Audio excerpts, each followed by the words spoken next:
Chapter 41. Raid on the Nameless Island. He was so frightened that his hand loosened instantly, and the wooden box fell to the ground, and the head of the black shark Earl rolled out.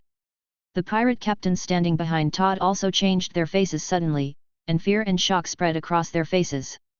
Ironhook Todd suddenly drew out his sword, his eyes wide open and bloodshot, looking at Gavin angrily and warily, and asked loudly, "Who are you?" Gavin looked at the alert opponent and said calmly, "My name is Gavin Belleris. From today on, I am your new boss. Kneel down and I will spare your life." Gavin stood tall, his eyes were sharp, his words were powerful, and he had an irresistible majesty. The sea breeze blew over, blowing up his sleeves, adding a bit of dominance. Ironhook Todd widened his eyes, his face full of disbelief and anger, and the hand holding the sword trembled slightly because of nervousness. Hook Todd's heart was beating wildly, and his brain was working rapidly. He looked at Gavin, who was unfamiliar and full of oppression, and a strong sense of unwillingness and desire for power surged in his heart. Earl died just like that? No, that's impossible. I fought for him on this island, and now he ended up like this. Humph, if that's the case, then why should I surrender to this guy who came out of nowhere? As long as I kill him, I can become the new boss and control everything. Ironhook Todd clenched the sword in his hand, his eyes becoming more ferocious, as if he had already seen the moment when he would reach the pinnacle of power. But at the same time, he also knew that the situation was extremely dangerous. Gavin dared to come so arrogantly, he must have been prepared. However, the temptation of power made him decide to take a gamble, even at the cost of his life. Having made up his mind, Ironhook Todd first glanced at the ships in the distance that were unable to dock due to the crowded dock.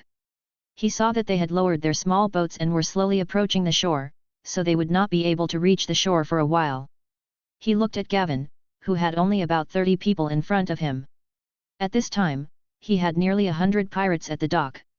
Thinking of these advantages, Ironhook Todd quickly retreated, and while retreating, he shouted to his men, "Kill them and avenge the boss." He also grabbed a pirate captain beside him and said anxiously, "Go quickly and gather everyone on the island." Hook Todd's eyes were bloodshot, veins bulged on his forehead, and his ferocious expression looked as if he wanted to eat Gavin and the others alive. The pirate captain who was held by him was stunned at first, but then he reacted, nodded hurriedly, turned around and ran towards the island. When the other pirates heard the order, they immediately pounced on Gavin and others like wolves, shouting slogans of revenge, and the whole dock was instantly plunged into chaos and noise.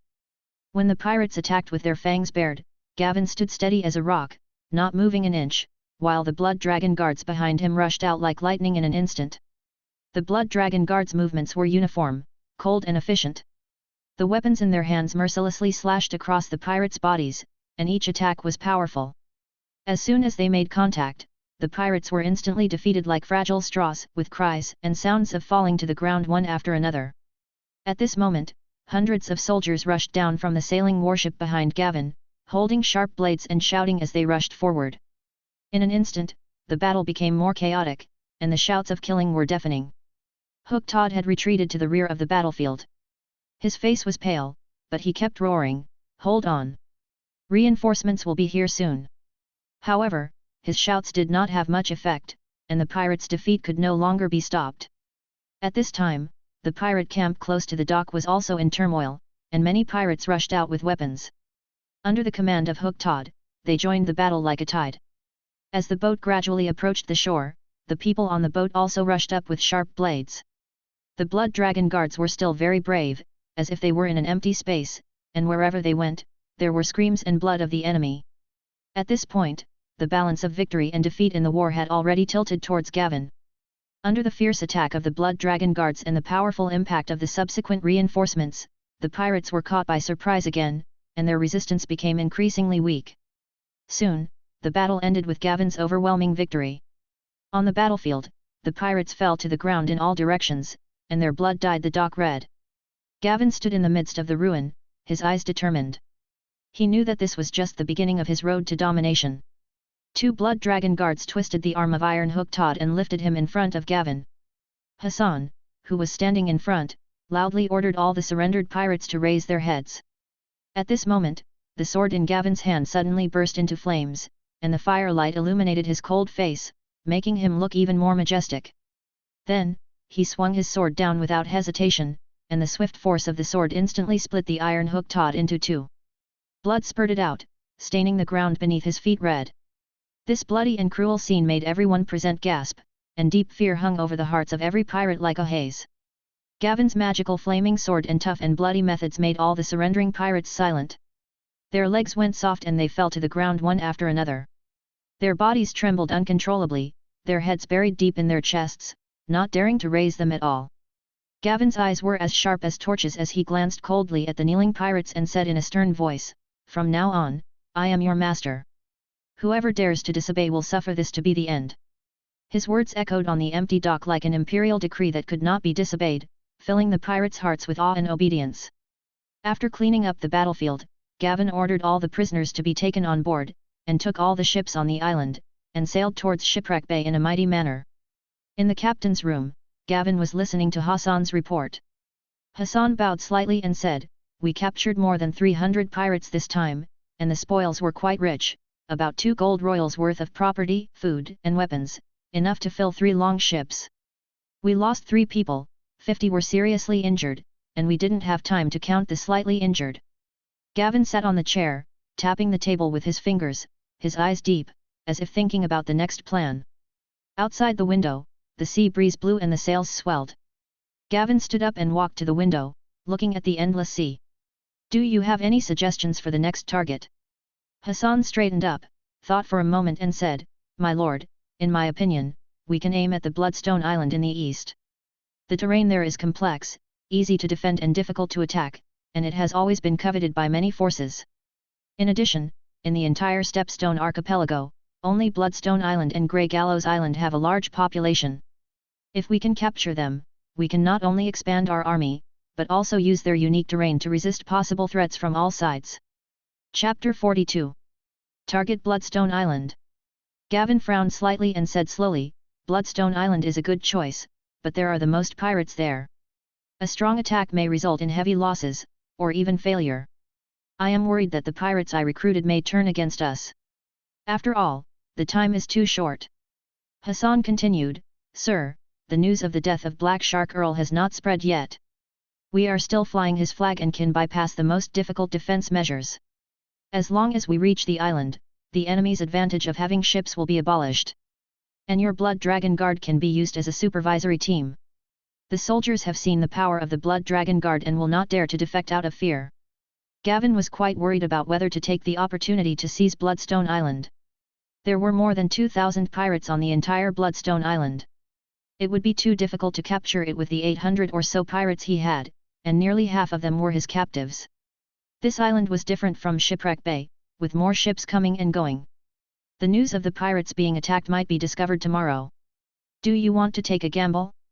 Since the other party doesn't know about the death of Black Shark Earl yet, there is only one chance to get to the island easily."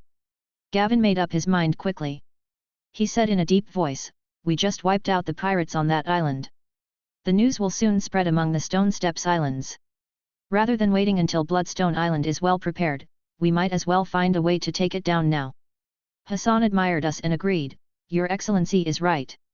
Once Bloodstone Island knows our strength in advance and prepares for defense, it will be even more difficult to attack us." Gavin turned around and looked at Hassan seriously and said, "The fleet will not return to Shipwreck Bay, but will quickly turn to Bloodstone Island. Also, gather all the captives on my ship. I will come and talk to them." Hassan bowed and replied, "As you wish, sir. I will arrange it now." The summer sea is as clear as a mirror, sparkling. The bright sunshine pours down, and the sea surface is like covered with fine gold foil, shining with dazzling light. The gentle sea breeze blows slowly, carrying a hint of salty taste, vigorously stirring the sails. A fleet consisting of 2 majestic sailing warships and 13 slender longboats sails towards the Bloodstone Island in the east. During the voyage, Gavin talked to the soldiers and the newly recruited pirates. He distributed all the 20,000 gold royals he had obtained to them without hesitation. The gold coins in his hand poured out like a waterfall and scattered in front of everyone. Everyone's eyes instantly flashed with excitement and greed.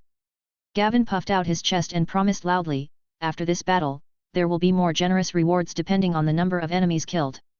At the same time, he showed them the Blood Dragon Guards as the supervisory team with a serious look and sharp eyes, and said in a firm and unquestionable tone, "If anyone dares to retreat in battle, the Blood Dragon Guards will punish them severely and show no mercy."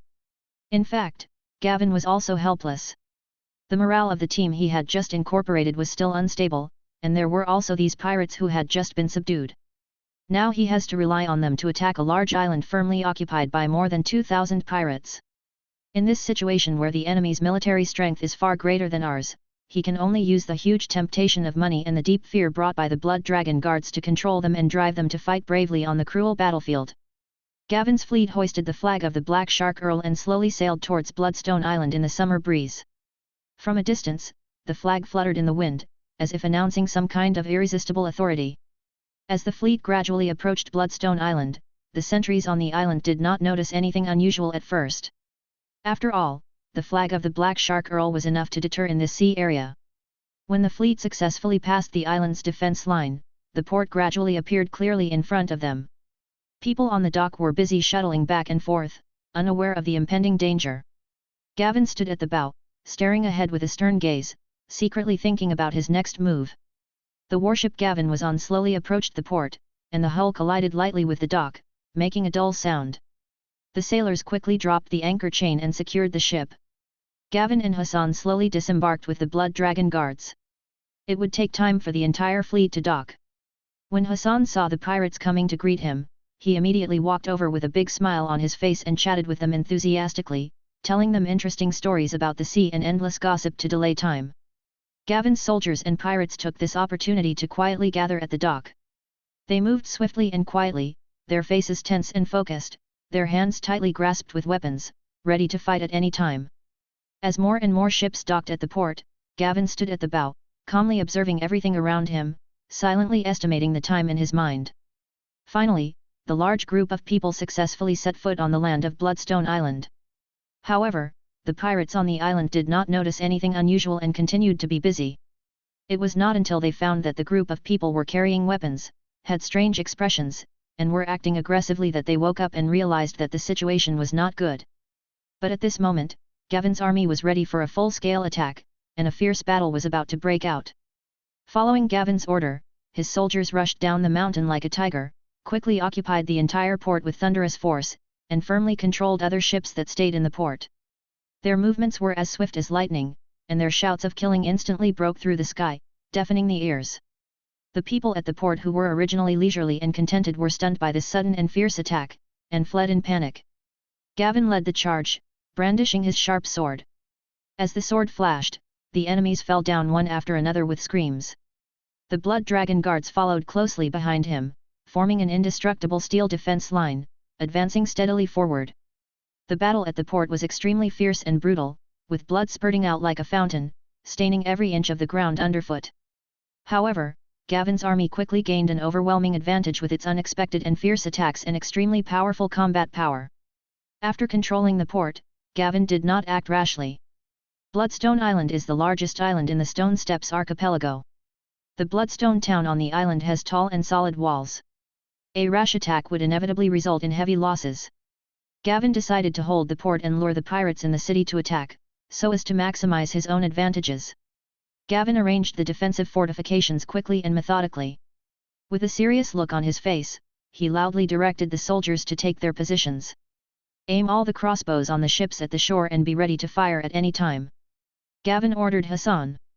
Gavin planned silently in his mind, waiting patiently for the pirates in the city to take the bait, ready to deal them a fatal and heavy blow. Chapter 43, Bloody Battle at the Pier. Gavin stood at the port, feeling deeply moved by the actions of the Black Shark Earl.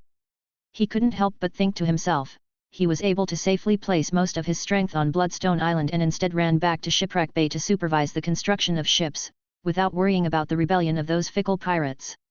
His courage and confidence are truly admirable. Gavin knew how difficult it was to control people's hearts, especially when facing this group of profit-seeking and unpredictable pirates. Black Shark Earl seems to have a unique way of controlling people, which can make his subordinates remain loyal even when he leaves. If it were him, I'm afraid it would be difficult to do so. The pirates in the city reacted quickly, and soon, they gathered a team of no less than 2,000 people and rushed to the port. Gavin was quite surprised when he learned the number of the other side. He did not expect that the pirates would choose to abandon the city and come out in full force. Soon Gavin figured out that controlling the port and the ships was equivalent to controlling the weak point of these pirates, and this was also a place that the other side must seize. He originally expected that the pirates he would face in the first battle would be no more than 1,000 people, and he had planned to consume the enemy's manpower through the first battle, and then attack the city. However, it would be fine if everyone came out, so he could kill them all in one battle. Gavin quickly adjusted his tactics and ordered his soldiers to shrink their formation, relying on the port's fortifications and the ship's crossbows. As the pirates approached, Gavin held the hilt of his sword tightly, his eyes were sharp, and his heartbeat quickened. But he knew that he had to stay calm at this moment to win. The pirates stopped outside the range of the crossbows and began to quickly arrange their formation. Gavin watched intently and was shocked to find that there were more than 100 cavalrymen among them. At this moment, a figure on horseback galloped towards Gavin's camp alone. It was obviously an envoy sent by the other side. After all, for these pirates, the flag of the Black Shark Earl and the sudden appearance of the army, which seized the port by surprise, all made them confused and felt as if they were in a fog. Gavin's eyes flashed, and as soon as he thought about it, a blood dragon guard immediately rushed out of the formation and greeted the messenger. Just as the messenger was about to speak, the blood dragon guard raised the sword in his hand high and chopped it down with incredible swiftness. In an instant, the sword wind whistled, and both the man and the horse were instantly turned into broken flesh and blood under this fierce blow, which was a horrible sight. This action instantly ignited the anger of the pirates on the opposite side. The crazy shouting was like surging waves.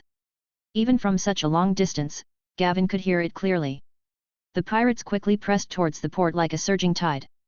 The heavy footsteps and shouts of killing intertwined together, making the air seem heavy. The pirates gradually approached and slowly entered the range of the crossbow, but Gavin clenched his fists and did not order the arrows to be fired. He stared at the enemy's movements, veins on his forehead bulged, and sweat slid down his cheeks. Finally, after most of the enemy entered the range of the crossbow, Gavin roared at the top of his lungs, "Shoot!"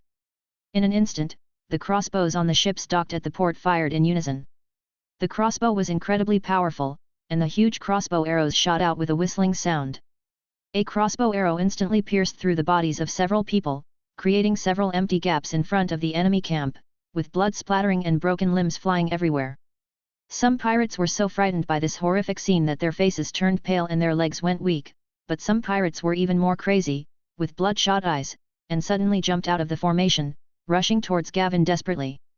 Although the pirates' formation was severely damaged by the crossbows, they continued to press forward. When the distance was within the range of the bows and arrows, the pirates fired a rain of arrows. Many of Gavin's soldiers and pirates were shot and fell to the ground, groaning in pain.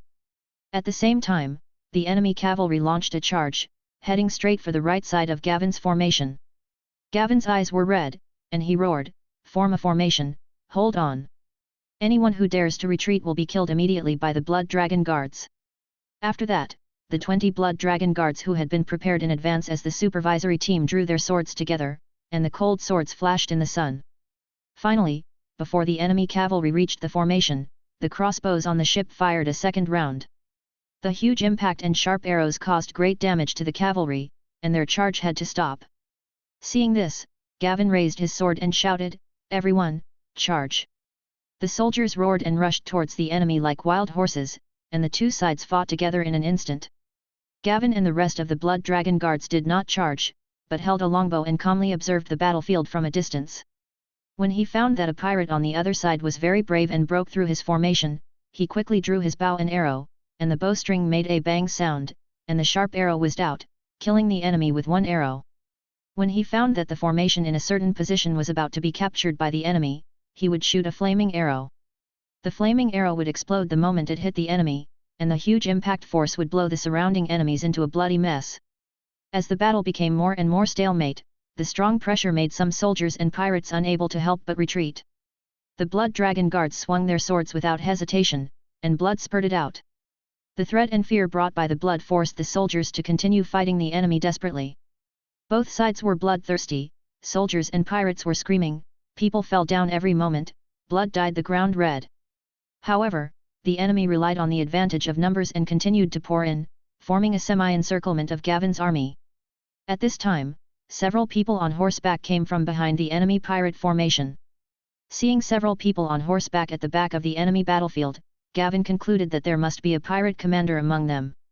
With a flash of determination in his eyes, he immediately joined the battle charge. As he charged, the sword in his hand instantly ignited with flames.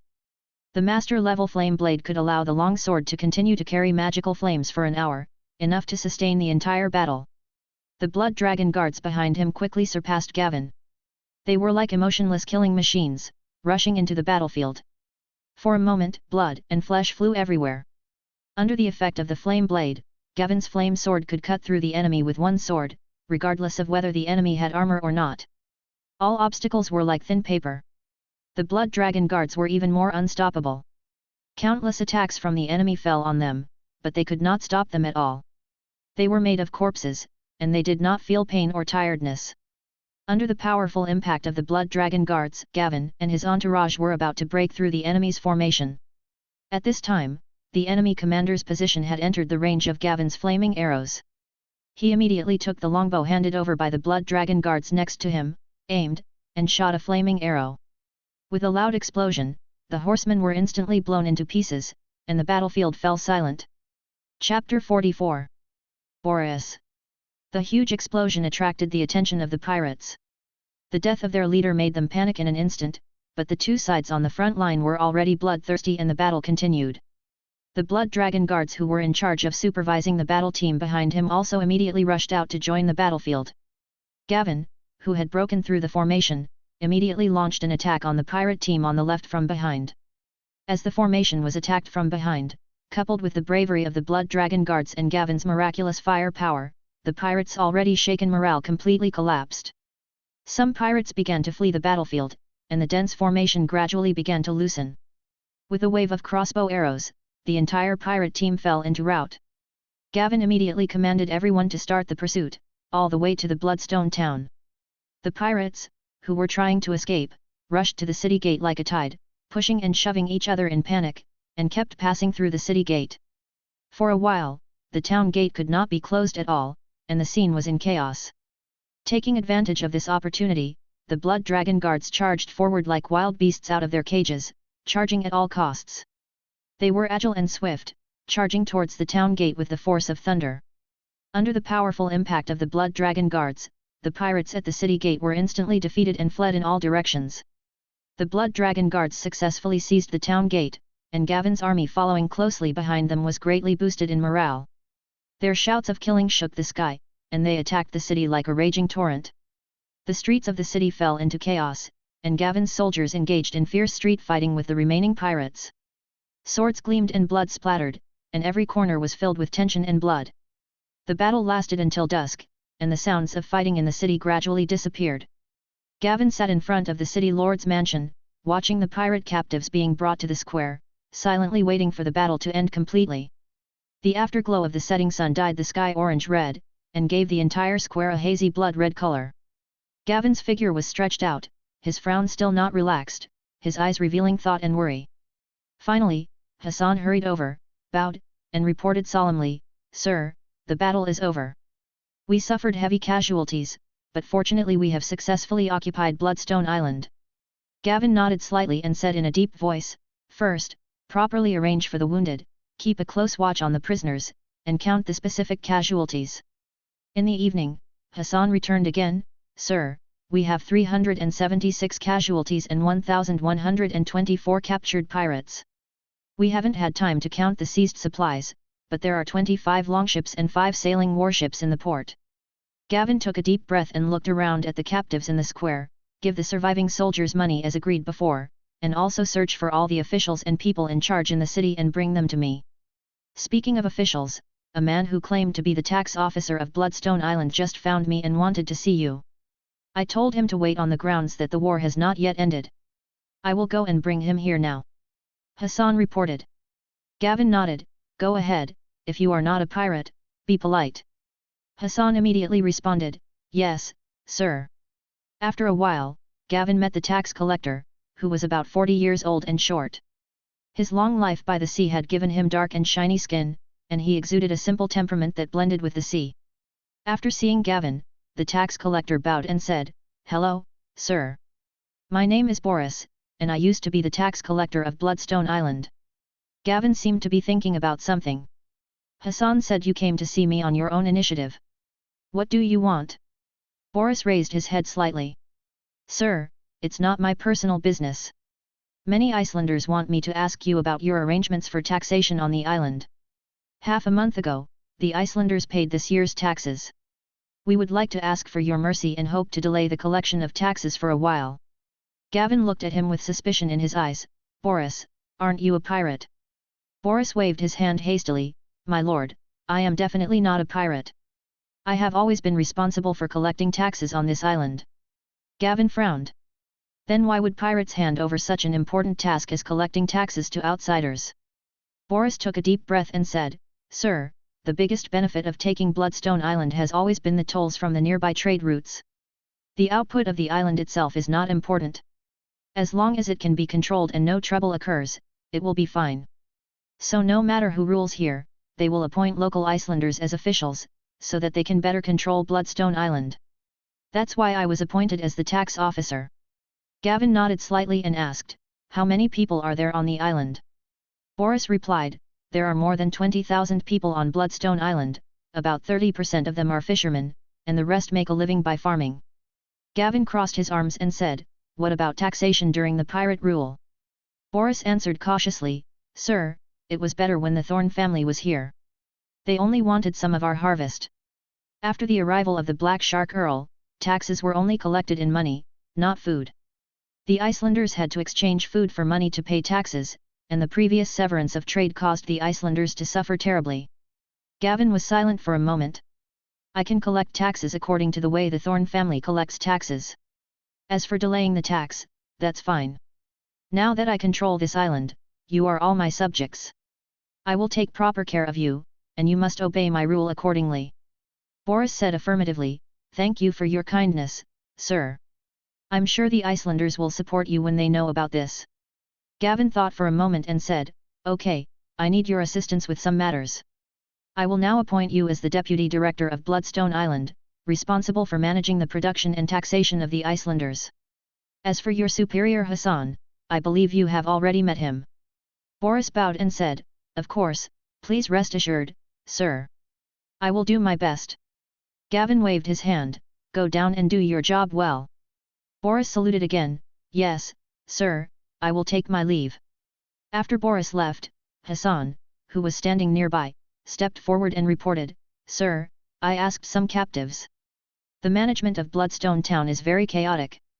Many officials during the management period of the San family were killed by Black Shark Ear after landing on the island. Many merchants in the city have already fled. The shops are vacant and the port is not open to foreign business. Black Shark Ear did not appoint any officials.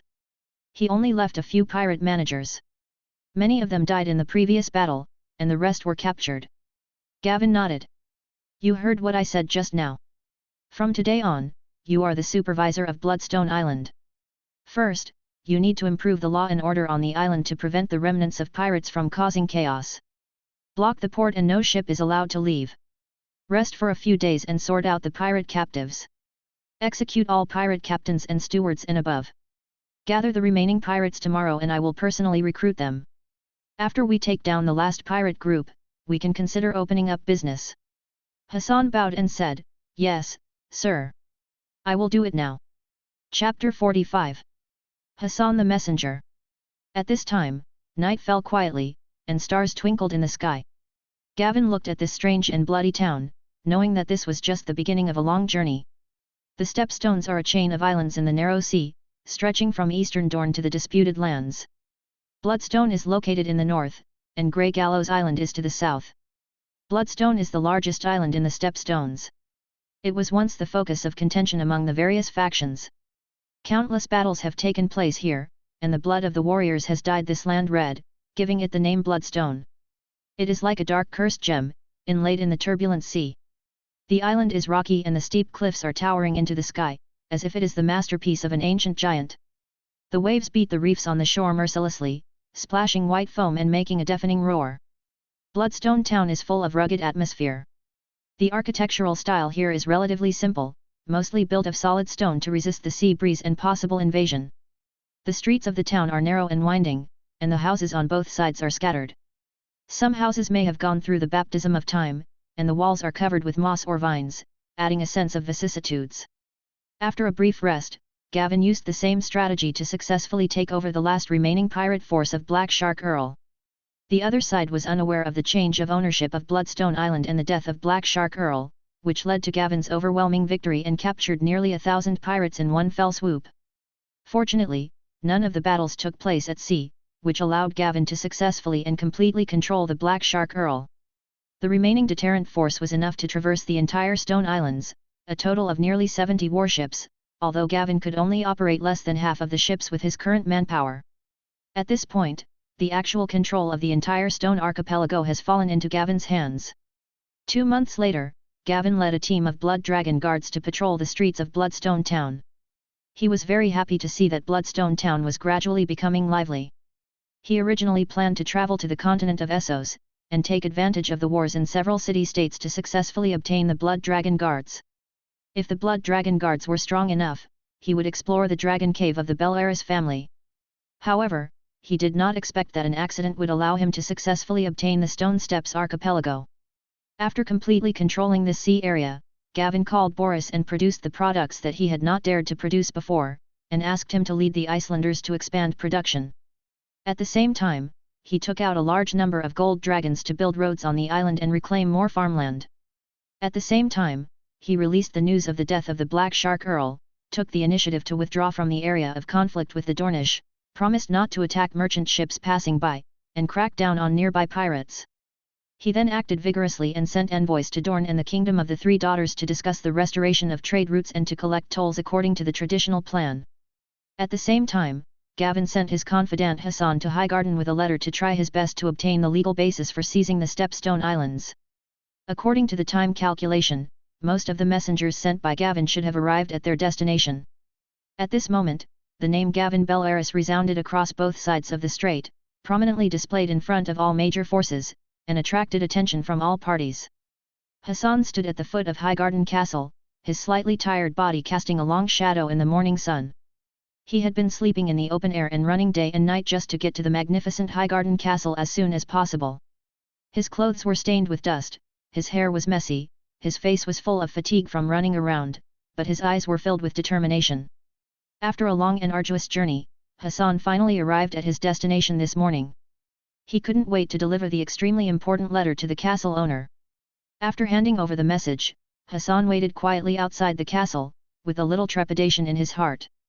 Just as his master Gavin said, as long as he notified him, he would definitely be received. Sure enough, in less than an hour, Hassan was respectfully led into Highgarden Castle by the castle's waiters. Hassan was taken to a pavilion in the garden, which was full of flowers, shady trees, and a gentle breeze, bringing bursts of fragrance. The first person that caught his eye was a noble girl. She was wearing a gorgeous long dress with delicate patterns embroidered on the hem. She had a pretty face, skin as white as snow, a pair of blue eyes like a deep lake, with a smart and curious look in her eyes, and long brown hair that fell on her shoulders like a waterfall, shining with a charming luster under the sunlight. Then, Hassan noticed a lame man sitting in a wheelchair. He had a serious look and a solemn gaze. He was wearing simple clothes of good quality, which showed his extraordinary status. He held the armrest of the wheelchair tightly, and his knuckles turned slightly white due to the force, as if he was thinking about something important. Next to them sat an old man in a turban. His face was full of wrinkles, like traces of years. A few strands of silver hair appeared under his turban, and his eyes revealed vicissitudes and wisdom. He sat there quietly, but gave people a calm and awe-inspiring feeling. Hassan first looked at the girl and saluted respectfully, saying, "I guess you are Miss Marjorie Tyrell. I greet you on behalf of my master, Gavin Belleris. I also brought you a letter from my master." After that, he handed the letter to the waiter beside him, who immediately entered the pavilion and handed it to Marjorie. Marjorie opened the letter and read it carefully. She was shocked. Then she handed the letter to Lady Olenna. She stretched her head to read it eagerly, but was slapped by Olenna. Willis realized his instability and sat back quietly until Olenna finished reading the letter before giving it to him. Hassan watched the three people passing the letter without saying a word, feeling a little uneasy.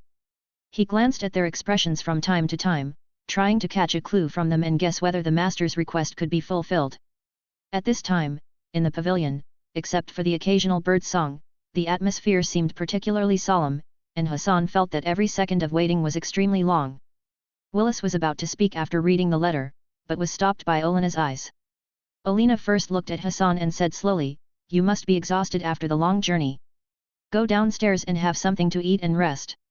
We will reply to you later." Hassan was still worried when he heard this, but he had to bow respectfully and said, "Thank you, madam, for your understanding." Then, under the guidance of the messenger, he slowly left the pavilion with full of worry and uneasiness. Chapter 46. Obtaining the development order. As Hassan left, Vilas couldn't help but exclaimed, "I said Gavin was a talent. We should have kept him in the High Court at all costs." Olena first glanced at Willis, who was shouting, and ignored him, then turned her gaze to Marjorie, who was too shocked to speak, gently stroked her hair, and said softly, "It seems that I, the Pearl of Highgarden, have a good eye." Margaret had recovered from her shock by this time. She looked at Olena beside her, hugged her arm coquettishly and asked, "Grandma, do you think we should agree?" After hearing this, Olena smiled and said, "Agree? Why agree? Child, if you only pay a piece of paper, you can get the support of a fleet and the tax revenue of a territory. There is no better deal in the world than this." Then, Olena added, "But this boy is very cunning. He obviously doesn't want to tie himself to the Tyrell family's chariot." Willis next to him interrupted and said, "Why don't I go to the Stepstone Islands? I got along very well with Gavin before. Maybe I can get him to be completely under the High Court." After hearing what Willis said, Lady Olena held her head with both hands and said helplessly, "Oh, my self-conceited grandson, do you know how many warships the Redwine family fleet has? Less than 50. The entire royal fleet has only 110 ships, and that kid has a full 70. This means that even without this piece of paper, he still controls the Stepstones. He wants this piece of paper just to avoid others from causing him some legal trouble." After that, Olena no longer paid attention to Willis, but stroked Marjorie's forehead and said, "At least, you are the one who canonized him, so just do as he asks. Your father is not here, so you can sign the excommunication order for him in your father's name and do as he asks." Although his heart was filled with anxiety and worry, it was clear that this had nothing to do with Hassan's stomach. He had already been hungry, and now he ate the food in front of him with relish. He grabbed a piece of bread with one hand and took a big bite, not caring about the crumbs falling from his mouth. With the other hand, he kept putting pieces of meat into his mouth, his cheeks puffed up like a squirrel, eating with relish. At this moment, the waiter who had just brought him here came back and told him that Miss Marjorie wanted to see him. Without caring about the food in his hand, Hassan wiped his mouth and followed the waiter impatiently. Along the way, Hassan's heart was in his throat again, and he kept wondering in his mind whether it was good news or bad news. He unconsciously quickened his pace, as if he could know the answer faster this way. Hassan came to the pavilion again. Margaret handed him a rolled parchment with a smile. Hassan took it and opened it eagerly. It said, "To the gallant knight Gavin Belleris. In the name of Mace Tyrell, Lord Magister of the Reach, Lord of Highgarden, and Warden of the South, I hereby grant to my daughter Marjorie Tyrell the title of Lord Guardian, Gawain Belleris. I hope that you will go to the unowned land outside the Seven Kingdoms with a fearless spirit to open up the land, wipe out all the bandits and robbers there, and for the benefit and glory of the Seven Kingdoms, open up new lands and create unprecedented achievements.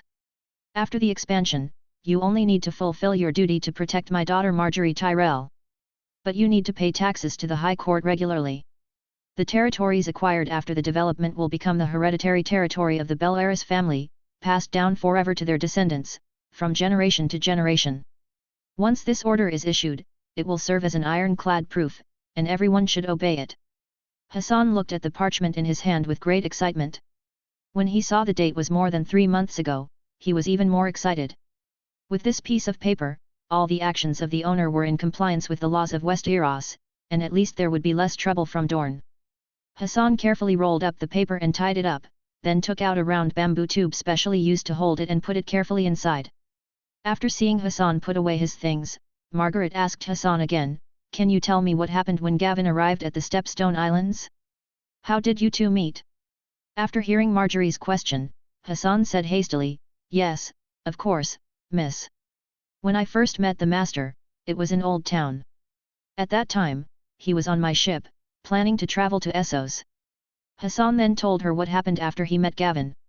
He said that Gavin was held hostage by pirates on his ship and forced to Shipwreck Bay. He also talked about how Gavin cleverly escaped from their control and how bravely he was. He conquered the entire Shipwreck Bay single-handedly and beheaded the Black Shark Earl with one sword. He also told Marjorie how Gavin used the information gap to quickly annex the pirates outside and seize Bloodstone Island. Margaret listened to these thrilling experiences, her beautiful face full of surprise, her big eyes widened, her cherry mouth slightly opened. She seemed unable to believe what she heard. A worried look appeared from time to time, her brows slightly furrowed, as if the danger Gavin had experienced was happening right before her eyes. After sending Hassan away, Marjorie returned to her room. She was still immersed in Gavin's story for a long time. She recalled Gavin's appearance in her memory and couldn't help muttering to herself, "Queen?" The last one who conquered the Stepstones, Daemon Targaryen, was crowned the king of the Narrow Sea and the Stepstones. Meanwhile, Gavin was on a reconnaissance mission around Greyknocker Island aboard the Bel Aris. The Bel Aris was originally the flagship that Earl the Black Shark prepared for himself, but after Gavin captured Shipwreck Bay, he used this nearly completed ship as his flagship. Just a month ago, the flagship was finally completed. The entire ship is 80 meters long and the deck is 20 meters wide. 3 towering masts reach straight into the sky, and the main pole is 50 meters high, with 3 huge sails hanging on it. The sails are painted with Gavin's family emblem and a ball of fiercely burning flames. The hull was made of solid oak and covered with thick copper, which shone coldly in the sunlight. The bow protruded forward like a sharp blade, as if it could cut through any obstacles that blocked its way. The deck is wide and flat, carefully polished, exuding the fragrance of wood. The railings are carved with exquisite patterns, showing its extraordinary status. There are 8 3-bow crossbows modified by Gavin on the front and rear sides of the deck. Their exquisite structure makes the range reach 3 times that of the crossbow. With the specially modified arrows, the lethality of the ship crossbow to the ship is increased exponentially. Gavin has ordered all ships to be converted into 3-bow crossbows. With this powerful force, he confidently scouts the surrounding islands. Chapter 47. Messenger and Bloodline Development. From a distance, the dock of Greyknocker Island was in ruins, there was no sign of a single ship, and everything seemed desolate. However, the area of this island is second only to Bloodstone Island in the entire Stone Steppes archipelago. The island has a large population, and in terms of defense alone, Greyknocker Island can be said to be the best in the Stone Steppes archipelago. There is only one entrance to the island, and the rest of the island is all high cliffs. The catapults and crossbows built on the cliff on one side of the entrance are particularly eye-catching. The huge machines seem to be ready to deal a fatal blow to the invading enemy at any time. Once a ship approaches, it will be sunk by huge rocks fired by catapults before it reaches the dock. It is precisely these powerful defensive facilities that have prevented the Black Shark Earl from capturing it. Gavin stood on the bow of the Bel Aris, holding the railing with both hands, his eyes fixed on the Greyhorn Island in the distance, his brows furrowed, lost in thought. The sea breeze blew past, ruffling his hair, but could not blow away the solemnity in his eyes. This is a tough nut to crack. He muttered to himself, a frontal attack is definitely not an option. Although the newly modified 3-bow crossbow can barely reach the catapult on the cliff, it is obviously not a wise move to exchange fire with the enemy. In addition, the enemy has many defensive facilities and the fleet cannot get close. It seems that we can only think of a way to launch a sneak attack. He kept thinking about the feasibility of various tactics. We can sneak onto the island with small boats at night. As long as we send 30 Blood Dragon guards, we will be able to control the catapults and crossbows on the cliffs. If that doesn't work, we can destroy them. Once we succeed, the opponent will be a toothless tiger, and my fleet will be able to land on the island easily. Thinking of this, the corners of his mouth rose slightly, as if he had foreseen the dawn of victory. Gavin turned around and walked to the second deck. With a serious look on his face, he ordered the soldiers beside him, "Give the order to return." As Gavin's order was given, the entire huge fleet responded quickly and began to turn slowly towards the northwest, heading directly towards Bloodstone Island. Gavin looked ahead, having already made plans in his mind. This time when he returned to Bloodstone Island, his first priority would be to continue reorganizing his army. Although he claimed that he owned 70 warships, in reality less than half of them were in normal use. He was never completely assured about the pirates he had just recruited, but fortunately, after a period of careful reorganization, the situation had improved and they were barely able to join the battle. At present, Gavin has successfully recruited an army of 1,500 people through various means such as recruiting pirates and actively recruiting from Bloodstone Island. Fortunately, these soldiers are sailors or people who deal with ships all year round, otherwise it would be impossible for such a large force to mobilize all available warships. After a day's sailing, Gavin returned to Bloodstone Island. Gavin, who had just stepped onto the dock, received news of the arrival of Dorn's messenger, who was already waiting in the city lord's mansion. Gavin received the other party in the reception room. The messenger bowed respectfully to Gavin and handed over the letter from Prince Doran. Gavin read the letter carefully with a satisfied look on his face. The letter stated that Dorn was willing to reach a preliminary agreement on restoring the trade route, and thanked Gavin for killing the Black Shark Earl. It also mentioned that an envoy would be sent in the near future to discuss the restoration of the trade route with Gavin in person. If nothing unexpected happens, everything should follow the old practice. Gavin smiled at the messenger and said, "Please tell Prince Doran that I look forward to further cooperation with Dorn and welcome the arrival of the envoy. Bloodstone Island will be ready to welcome your envoy." The messenger saluted again, saying that he would definitely pass on the message. Then, Gavin ordered his men to properly entertain the messenger. After seeing the messenger off, Gavin went alone to the treasure house located under the city lord's mansion. Seeing Gavin coming, the two blood dragon guards immediately helped Gavin open the door. Inside the treasury, boxes of golden dragons were placed in the corners, along with countless gems, pearls, spices, and other valuable items.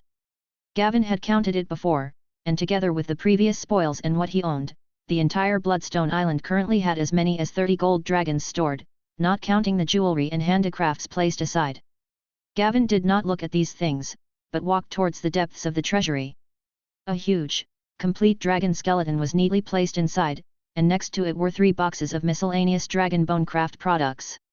Some of them were discovered by Gavin after he captured Bloodstone Island, and the rest were purchased by him through passing merchant ships during this period. Looking at the dragon bones in the field, Gavin still felt that it was not enough. Dragon bones were extremely difficult to purchase. Although there were quite a few of them displayed here, only a small part of them still contained magic power. The rest were absorbed by Gavin. It would be good if the remaining dragon bones could provide him with another 2 points of energy. As for weapons made of Valyrian steel, even the shadow of them had not yet been seen. I'll slowly collect it in the future. We'll eventually be able to collect it if we guard such a large trade route. Gavin thought helplessly. Sitting on the throne beside him, Gavin placed his hand on the dragon bone and absorbed it, then opened the panel. Host, Gavin Bellerus Age, 15 Bloodline Blood and Fire Dragonborn, Development 33%. The bloodline of the Dragon King of Valyria, able to ride dragons and control fire, has just begun to awaken. Domination 33/33, your followers can be upgraded through the panel. 32 Primary Blood Dragon Guard, Blood Witch Puppet made with Dragonborn blood can be advanced twice. 1 Intermediate Blood Dragon Guard, a Blood Witch Puppet that has been advanced once can be advanced once. Skill Fire Manipulation, Master Swordplay, Master Sunblade, Master Bow and Arrow, Master Spear, Proficiency. Energy Points, 24, obtained by automatically absorbing the magic power floating around, or actively absorbing the magic power. Looking at the energy level of 24 points on the panel, Gavin was secretly excited, but he was still hesitant as to whether to increase the development of his bloodline or enhance the strength of the Blood Dragon Guards. At present, the strength of the Blood Dragon Guard is sufficient, and the improvement of bloodline development can increase the number of commanders and physical fitness.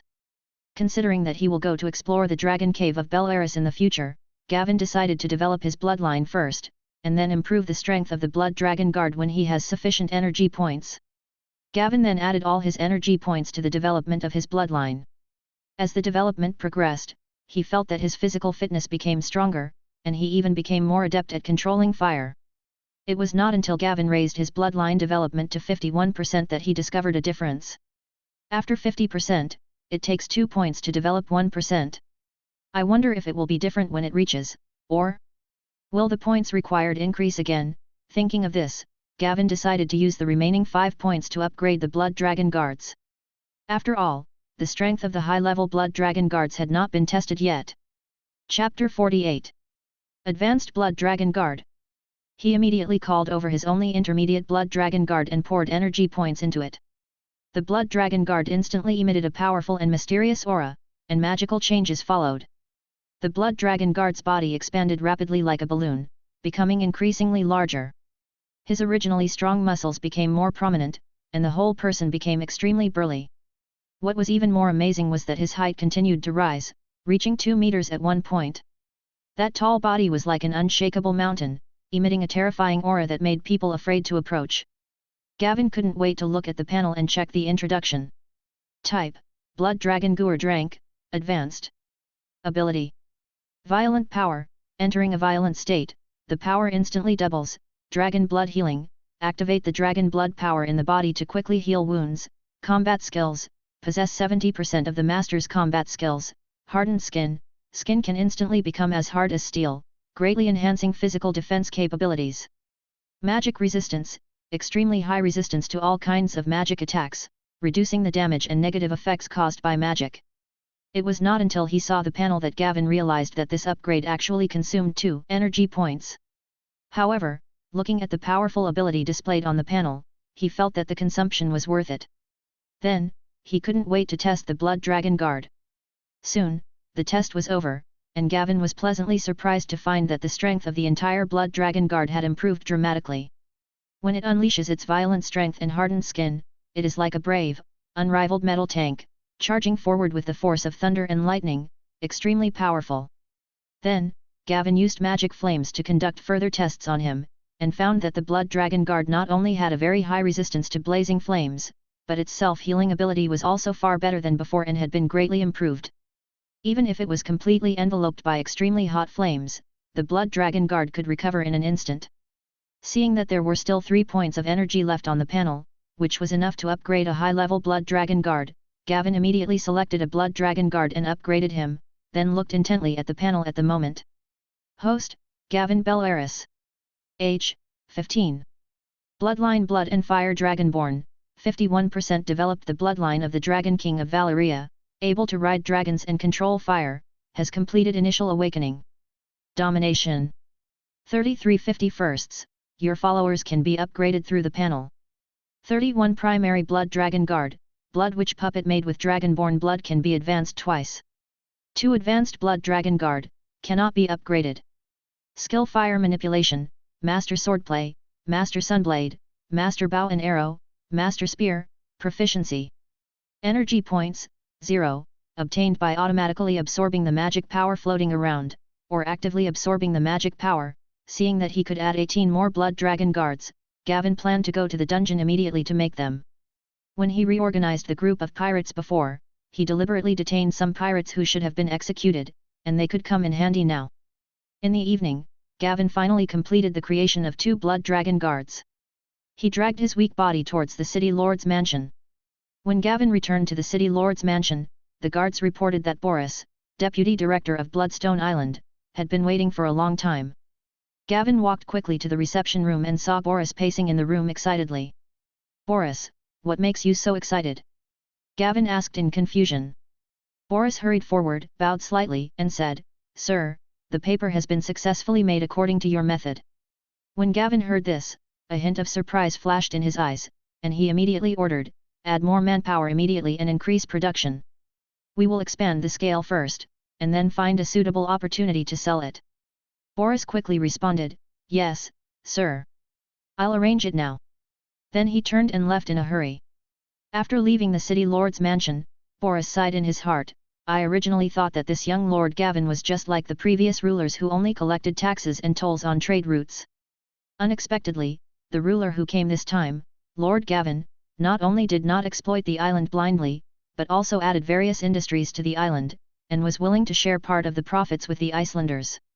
Perhaps under his leadership, Bloodstone Island can really prosper. Gavin looked at Boris's receding back outside the window, and secretly thought about future development plans in his heart. By releasing messages and sending messengers, many merchant ships that learned the news have begun to slowly return to this familiar route. The entire trade route has gradually begun to recover, and the number of merchants coming and going is increasing day by day. Gavin plans to release his own goods after a while, which will also help stimulate the trade route. During this period of time, Gavin has successfully made soap, perfume, paper, and wine that has not yet been brewed using the knowledge from his previous life. Gavin provided financial support and allowed the Icelanders to build a series of workshops in each village. All goods produced were purchased by Bloodstone Town, but they were not allowed to be sold privately. Gavin then sold these goods to passing merchants at high prices, and at the same time purchased raw materials and sold them to the indigenous people, making a lot of profits. At present, Gavin's income from soap and perfume alone is almost enough to surpass the tolls he collected in the past. With the huge profits from these goods and the revenues from trade routes, Gavin believed that in just 3 years, he would be able to build a powerful fleet that could traverse the narrow sea with the help of the huge golden dragons. With Hassan's return, envoys from the Kingdom of Three Daughters came to Bloodstone Island one after another. Gavin held a special banquet to welcome him. The banquet was held in the hall of the city lord's mansion. The hall was decorated magnificently with flickering candlelight, making the exquisite decorations even more brilliant. Gavin sat in the main seat, wearing a gorgeous robe, with a sword symbolizing power on his waist, and a calm and composed expression. The envoy from Tyrosh arrived first. He was tall and slender, wearing a purple satin robe embroidered with exquisite patterns and a hat inlaid with gems. His face was a little worried. He smiled and was friendly. He bowed slightly to Gavin and said, "Respected Sir Gavin, the High Lord is deeply honored by your invitation. I hope we can discuss plans together to seek stability in the trade route." Gavin nodded slightly and said, "Welcome. My thoughts coincide with those of the Maharaja. I hope we can reach a consensus." The envoys from Rees and Mir arrived together. The envoy from Rees was thin, with a shrewd and cunning look in his eyes. He was wearing a black leather robe and had a sharp dagger on his waist. After taking his seat, Messenger Rees glanced at Gavin and said slowly, "Sir Gavin, as far as I know, you have not yet completely mastered the Stepstone Islands, and the remaining fleet of the Thorn family is still out there. Your current situation is a bit tricky." Chapter 49. The performance begins. Gavin responded calmly, "The Thorn family has been eliminated. As far as I know, their fleet has stopped in Rees. As for how many ships are left, I believe you know better than me. Now that I am in charge of the Stone Steps archipelago, I will bring about a new order, and it will not affect our cooperation." The Mir envoy snorted coldly, his fat face full of disdain, and the loose golden brocade robe he wore could hardly hide his bloated figure. "Hey, a new order? But we don't think so." The Tyrosh envoy tried to smooth things over. He smiled and said in a gentle tone, "Everyone, please don't be so hostile. I believe that Sir Gawain can maintain the trade routes and the interests of all of us. We should all sit down and discuss a proper plan together." Seeing the Tyroshi envoy come out to smooth things over, the Lys envoy thought to himself, "It's because you, Tyroshi, are extremely dependent on trade routes." Rees's messenger continued, "Sir Gawain, as far as I know, Grey Gallows Island was originally the territory of the Thorn family. Sir Gawain has been blocking it. Doesn't he plan to return it?" Gavin had no intention of backing down after hearing this. He said firmly, "The entire Stone Steps archipelago is now under my control. The ownership of Grey Gallows Island will naturally be decided by me. If the Thorn family has the ability, they can send a ship over." Rees's messenger had a gloomy expression and his tone became sharper, "So Sir Gavin has completely disregarded Rees's position? Aren't you afraid of causing a conflict?" Gavin said calmly, "I have no intention of being your enemy, but there is no room for negotiation on the matter of Grey Gallows Island. If Rees wants to get involved in the Stone Steps Islands by supporting the Thorn family, I am willing to accompany him." At this time, the Tyrosh envoy spoke again, his expression slightly anxious, "Everyone, the severance of trade routes is not good for us. Why don't we put aside our differences and work together to gain benefits from the trade routes? Once trade is blocked, it will not only be us who will suffer losses." The Mir envoy said sarcastically, "Trade route? Without our support, can this route be stable? Sir Gawain, you must think carefully." Gavin said in a deep voice, "I am willing to follow the profit sharing that the Thorn family discussed with you.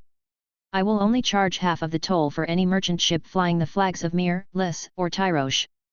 But I advise you not to have any idea of getting your hands on the Stone Steps through the Thorn family." The Tyrosh envoy quickly agreed, "Lord Gavin is right. They are just a bunch of pirates. Why bother with them?" Rees's envoy was unmoved and said coldly, "We naturally have no intention of getting involved in the Stone Steps Islands, but what the San family plans to do is beyond our control."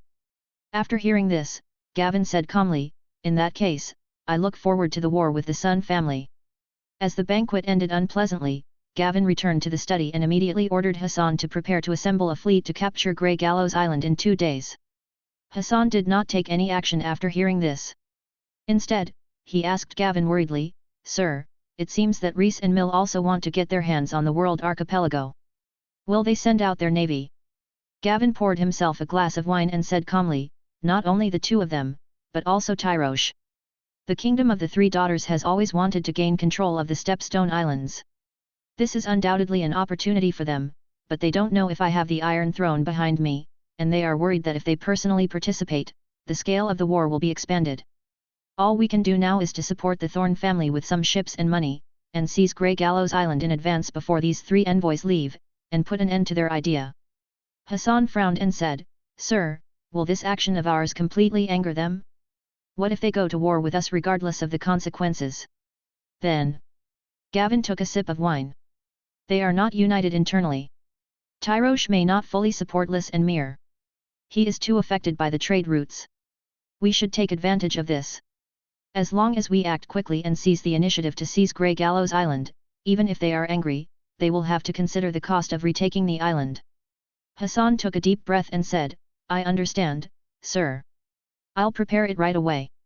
After that, Hassan turned and left the study. Gavin stared out the window, lost in thought. 2 days later, Grey Gallows Island. The sea surface at night is like a huge piece of black silk, smooth and tranquil. The stars are dotted above the sky and reflected in the sparkling sea water, as if the dazzling gems have sunk into an endless abyss. The sea breeze blows gently, carrying a faint salty taste. 5 small boats moved quietly on the silent sea, slowly approaching Grey Gallows Island. On the boats were Gavin and his blood dragon guards. The boat finally approached the island. Gavin looked up and saw a cliff more than 10 meters high in front of him. A blood dragon guard beside him began to climb nimbly. His movements were light and quick, and he reached the top of the cliff in a short while. Then he threw down the rope, and the other blood dragon guards and Gavin immediately climbed up along the rope. After quietly landing on the island, they checked their equipment and quickly moved towards the high cliff where the catapult was placed. Along the way, it was quiet and silent, with only the sound of their light footsteps. Finally, in the early morning, they arrived at their destination. Several sentries were drowsy when Gavin approached like a ghost. The dagger in his hand flashed a cold light under the moonlight, and he killed one of the sentries in an instant. The blood dragon guards quickly followed and killed the rest of the guards neatly. At this time, the sky gradually brightened and everyone was ready. Gavin signaled to a blood dragon guard, who lit a torch and waved it in circles toward the sea. At the same time, on the Bel Aris, the envoys from the Kingdom of Three Daughters gathered on the deck, all of them with gloomy faces and complaining. Riza's messenger frowned and said impatiently, "Sir Gawain asked us to come and watch the show in the middle of the night? Is he deliberately trying to make things difficult for us?" The envoy of Mir also echoed, "That's right, the sea breeze is so cold, do we have to keep blowing in it?" Although the Tyrosh envoy was not as impatient, he also looked puzzled. Hassan said politely with a smile, "My lords, please be patient and wait for a moment. I believe there will be a result soon." The messengers continued to grumble in low voices. Suddenly, a flickering signal fire appeared on the Grey Gallows Island in the distance. Hassan's eyes lit up, and then he said respectfully, "Dear messengers, the show is about to begin." The fleet immediately approached the Grey Gallows Island after receiving the signal. As the fleet approached, the alarm bell was sounded. At this time, the defenders on the Grey Gallows Island discovered that the alarm bell on the cliff had not sounded, and immediately sent people to check, but they were easily dealt with by Gavin and his men. Chapter 50. Closing. Seeing that the people sent out had no response, the defenders realized something was wrong and immediately organized a team of more than 500 people and attacked the cliff. The shouts and screams instantly broke the silence. More than 300 defenders rushed towards the top of the cliff from both ends. The deafening shouts and screams broke the last tranquility before dawn. The blood dragon guards were like unshakable fortresses, waiting for the enemy to approach. When the two sides came into close combat, the battle instantly became intense, with blood splattering and screams rang out. A blood dragon guard raised his sword high and swung it violently. The sword whistled past and the sharp blade slashed through the body of a defender. The defender was cut in half in an instant, blood spurted out, and his internal organs were scattered all over the ground. Another blood dragon guard dodged to the side, avoiding the enemy's spear, then slashed the enemy's arm with a backhanded sword. The severed arm flew in the air, accompanied by the defenders' miserable screams. Another blood dragon guard rushed into the enemy camp. His swordsmanship was extremely sharp, and each of his swords carried a tremendous force. He thrust forward fiercely, and his sword pierced directly through the chest of a defender. Then he lifted him up with force and threw him into the air. Before the guards nearby could react, the blood dragon guard swung his sword, and a head flew up instantly, with blood spurting out like a fountain. The defenders who came here knew that this place could not be lost, and they became furious and launched an attack regardless of the consequences. They came like a tide, one after another, and showed no intention of retreating even in the face of the powerful blood dragon guards. In this fierce battle, the blood dragon guard who had previously broken into the enemy camp was ultimately outnumbered by the desperate and frantic siege of several defenders. He suffered countless wounds on his body, and as his magic power was exhausted, this blood dragon guard was finally beheaded by the enemy with a single sword strike. Afterwards, several more blood dragon guards fell one after another. Gavin was watching all this from a distance, constantly attacking the enemy with flaming arrows while he couldn't help but sigh in his heart. Facing these defenders' reckless attacks, they actually succeeded in killing his blood dragon guards. It seems that the immortality of the blood dragon guards is not invincible. At this time, more than half of the defenders had suffered casualties. Under Gavin's flaming arrows and the blood dragon guards' violent attacks, the remaining defenders began to gradually collapse. They looked at the bloody scene in horror, but were unable to withstand the power of the blood dragon guards. At the same time, the fleet that had not been attacked also successfully arrived at the port and began to dock. Countless soldiers jumped off the warships and gathered at the dock. Large ships in the distance also lowered small boats and carried the soldiers towards the island. As more and more soldiers arrived at the dock, the defenders on the cliff were finally defeated. Gavin took the opportunity to order the blood dragon guards to pursue them. At this time, the top of the cliff was filled with a strong smell of blood, and the ground was littered with broken limbs and blood-stained weapons. The blood gathered into small streams and flowed slowly along the cracks in the rocks. Gavin stood on this Shura field, looking at the rising sun in the distance, with a victorious smile on his face. In the city, the remaining members of the Soon family gathered together, their faces gloomy and desperate. They looked at the army outside the city that was ready for battle, knowing that resistance was meaningless. Finally, the leading family member, Saladurson, sighed helplessly, his voice full of reluctance and helplessness. "Send a messenger out and tell them that I can open the city and surrender, but they must guarantee the safety of my family members." Soon Gavin saw the messenger holding the white chess piece, and after understanding the other party's intention, he agreed to the other party's request. Then the heavy city gate slowly opened, and Gavin's army marched slowly into the city in an orderly manner. The footsteps of the soldiers echoed in the silent streets, announcing the change of ownership of the island. Gavin simply took a quick tour of the city, ordering the soldiers to guard the prisoners, seal off warehouses and other important locations, and wait for an inventory. Then he took all the members of the Thorn family and headed towards the Bel Aris docked at the pier. When Gavin returned to the Bel Aris again, his steps were steady and powerful, and his eyes showed the pride of a winner. The 3 envoys from the Kingdom of 3 Daughters stood aside, watching Gavin boarding the ship with extremely complicated expressions on their faces, including shock, anger, and undisguised fear. Gavin raised the corners of his mouth slightly, revealing a barely perceptible smile. After coming in front of the 3 messengers, he waved his hand to signal Messenger Reese to look behind him. Soldiers came forward, escorting a dozen people, including women, children, and the leader was none other than Saladurson. Gavin glanced at the captives and said to the messenger from Reese, "These are members of the Thorn family. I heard that the Thorn family's fleet is currently visiting Reese. When you return, please give them a message for me. Their families are now visiting Bloodstone Island. Please don't worry about them." After hearing this, the messenger from Ree's eyes widened, his teeth chattered, and his cheeks trembled with anger. He glared at Gavin and squeezed out a few words from between his teeth, "Thank you, Sir Gavin, for your kindness. I will inform our governor of what happened here." Gavin didn't care. He chuckled and said, "Then I'll have to trouble the envoy. I believe the governor will understand the pros and cons of this." After that, Gavin turned and left, no longer paying attention to the other party. At this time, the sea breeze blew past, ruffling everyone's hair, but it could not blow away the tense and oppressive atmosphere. Saladurson's face was full of despair, the women and children were sobbing softly, and the soldiers behind Gavin all had serious expressions, ready for battle.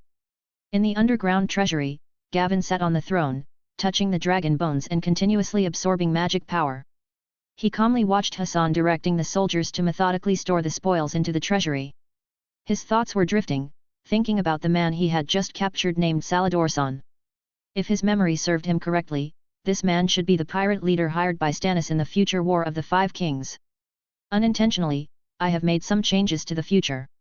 I don't know who Stannis will hire at that time. It won't be me, right? Thinking of this, Gavin couldn't help laughing. At this time, Hassan walked quickly towards Gavin, saluted respectfully, and began to report the gains of the battle. Sir, we have made a lot of gains this time. No soldiers were killed or injured. We have seized countless food supplies, as well as various rare jewels and spices. However, there are not many gold royals, probably less than 30,000. After hearing this, Gavin sighed and said, it should be before the war.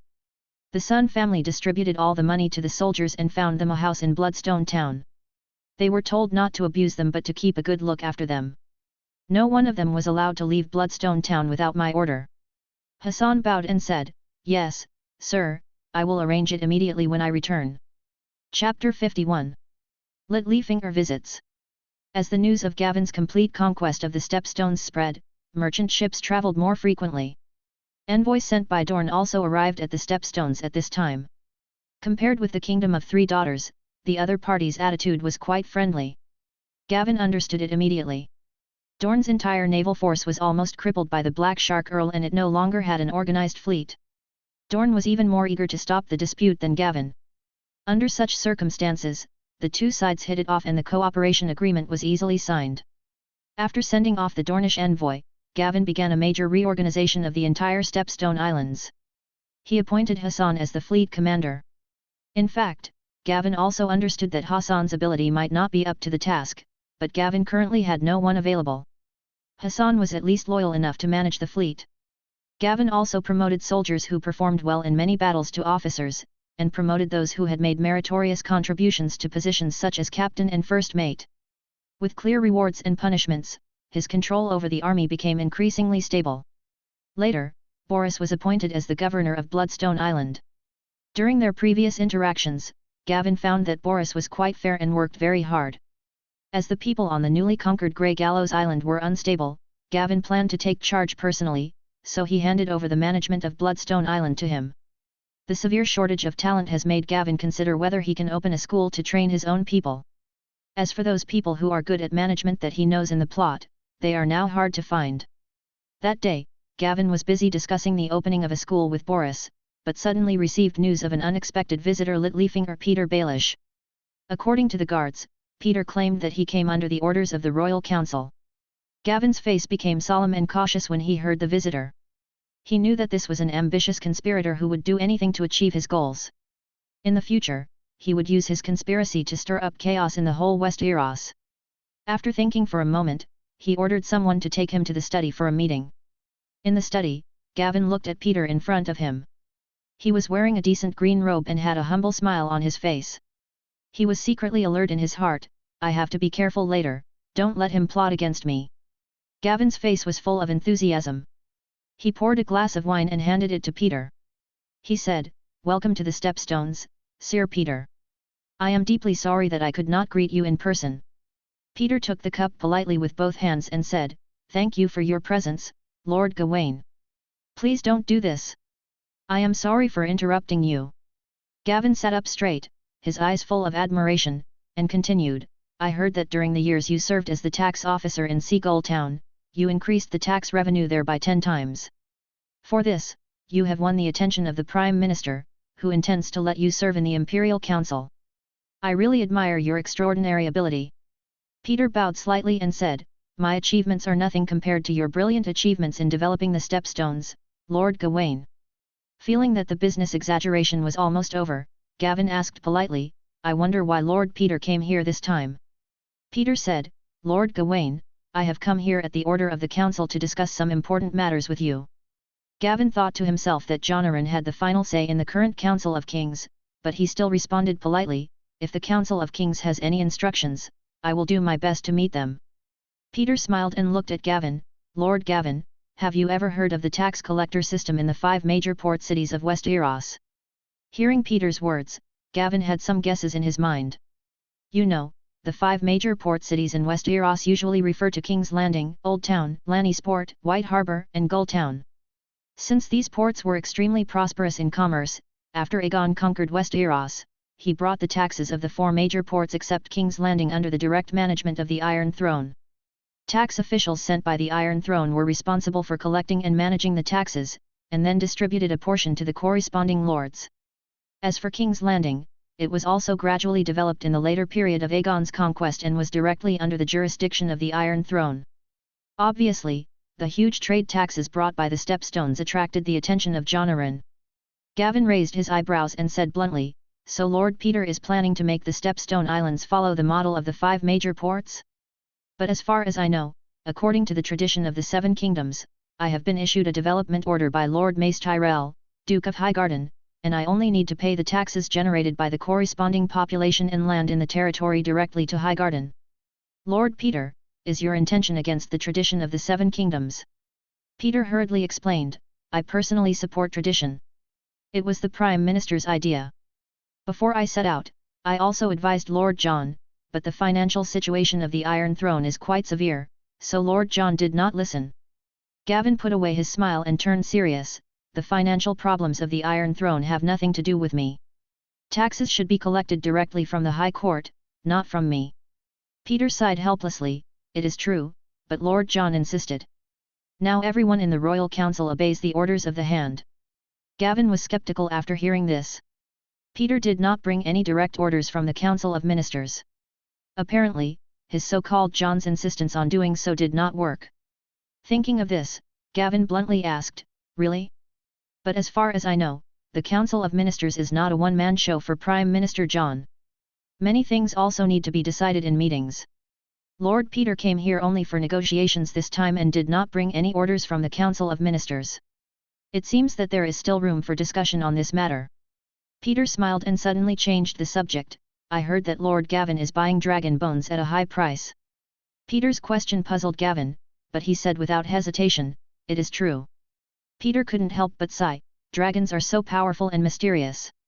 Even though they have been extinct for a long time, their remains still attract many people. Unlike our king, who abandoned many dragon bones in the underground of the Red Keep and ignored them. Gavin was moved after hearing this, and hurriedly said, "I heard that Lord Peter has a wide range of friends and knows many merchants on the other side. I wonder if he can buy some dragon bones for me." Peter nodded and said, "I can ask around for you. If the price is right, there will surely be many people willing to sell it." Gavin continued, "The price will definitely satisfy your friend, and I need a huge quantity. However, Lord Peter, can you help me persuade the Prime Minister to set up a tax collector?" Chapter 52. Cooperation with the Royal Fleet. Peter smiled and said, "Lord Gavin just wants someone to speak for you at the Royal Court. I'm sure the Prime Minister will consider other people's opinions." Gavin immediately said, "I wonder if Lord Peter can help me speak for him at the royal meeting." Peter smiled modestly and said, "It's not possible for me alone, Lord Gavin, but I have a solution. Since the rebellion of the Iron Islands was suppressed, the ships of the Royal Fleet have not been replenished, and even the funds are often in arrears. His Majesty the King does not pay attention to it. In the recent several royal meetings, Lord Stannis has been asking for an increase in the funding of the Royal Fleet, but unfortunately, it was rejected by the Prime Minister. If Lord Gavin is willing to let your fleet assist the Royal Fleet in patrolling and fighting pirates, and jointly maintain the stability of the kingdom, I can lobby Lord Stannis for you. I think Lord Stannis, who follows tradition, will speak for you at the royal meeting. Of course I am willing to maintain the stability of the kingdom. These matters depend on you, Lord Peter." Gavin replied with a smile. Gavin stood in front of the window, looking at Littlefinger's back getting farther and farther away, and he really admired this conspirator in his heart. Through just one conversation, he successfully disrupted Jon Arryn's original plan, allowing the Iron Throne's financial problems to continue to deteriorate, paving the way for him to become the Chancellor of the Exchequer, and also indirectly help Stannis a lot. Gavin was sure that when he went to see Stannis, he would do his best to show how dedicated he was to the royal fleet, in order to show his goodwill to Stannis. However, based on Gavin's understanding of Stannis, the other party might not appreciate Littlefinger's kindness. As for the dragon bones of his merchant friend, most likely they came from the Red Keep, but that was a tacit understanding between the two of them. In the end, those golden dragons eventually fell into Peter's hands, and he pretended to be trying his best to help. If Gavin was not a time traveler, and knew what kind of person he was, he might really regard him as a good person. Above the narrow sea, the sky is as blue as a gem, pure and clean, with white clouds floating leisurely. The gentle sea breeze blows slowly, bringing a hint of salty and bitter smell. However, at this moment, the sea was by no means calm. The 3-bow crossbow on the bow of the sailing warship fired crossbow arrows one after another.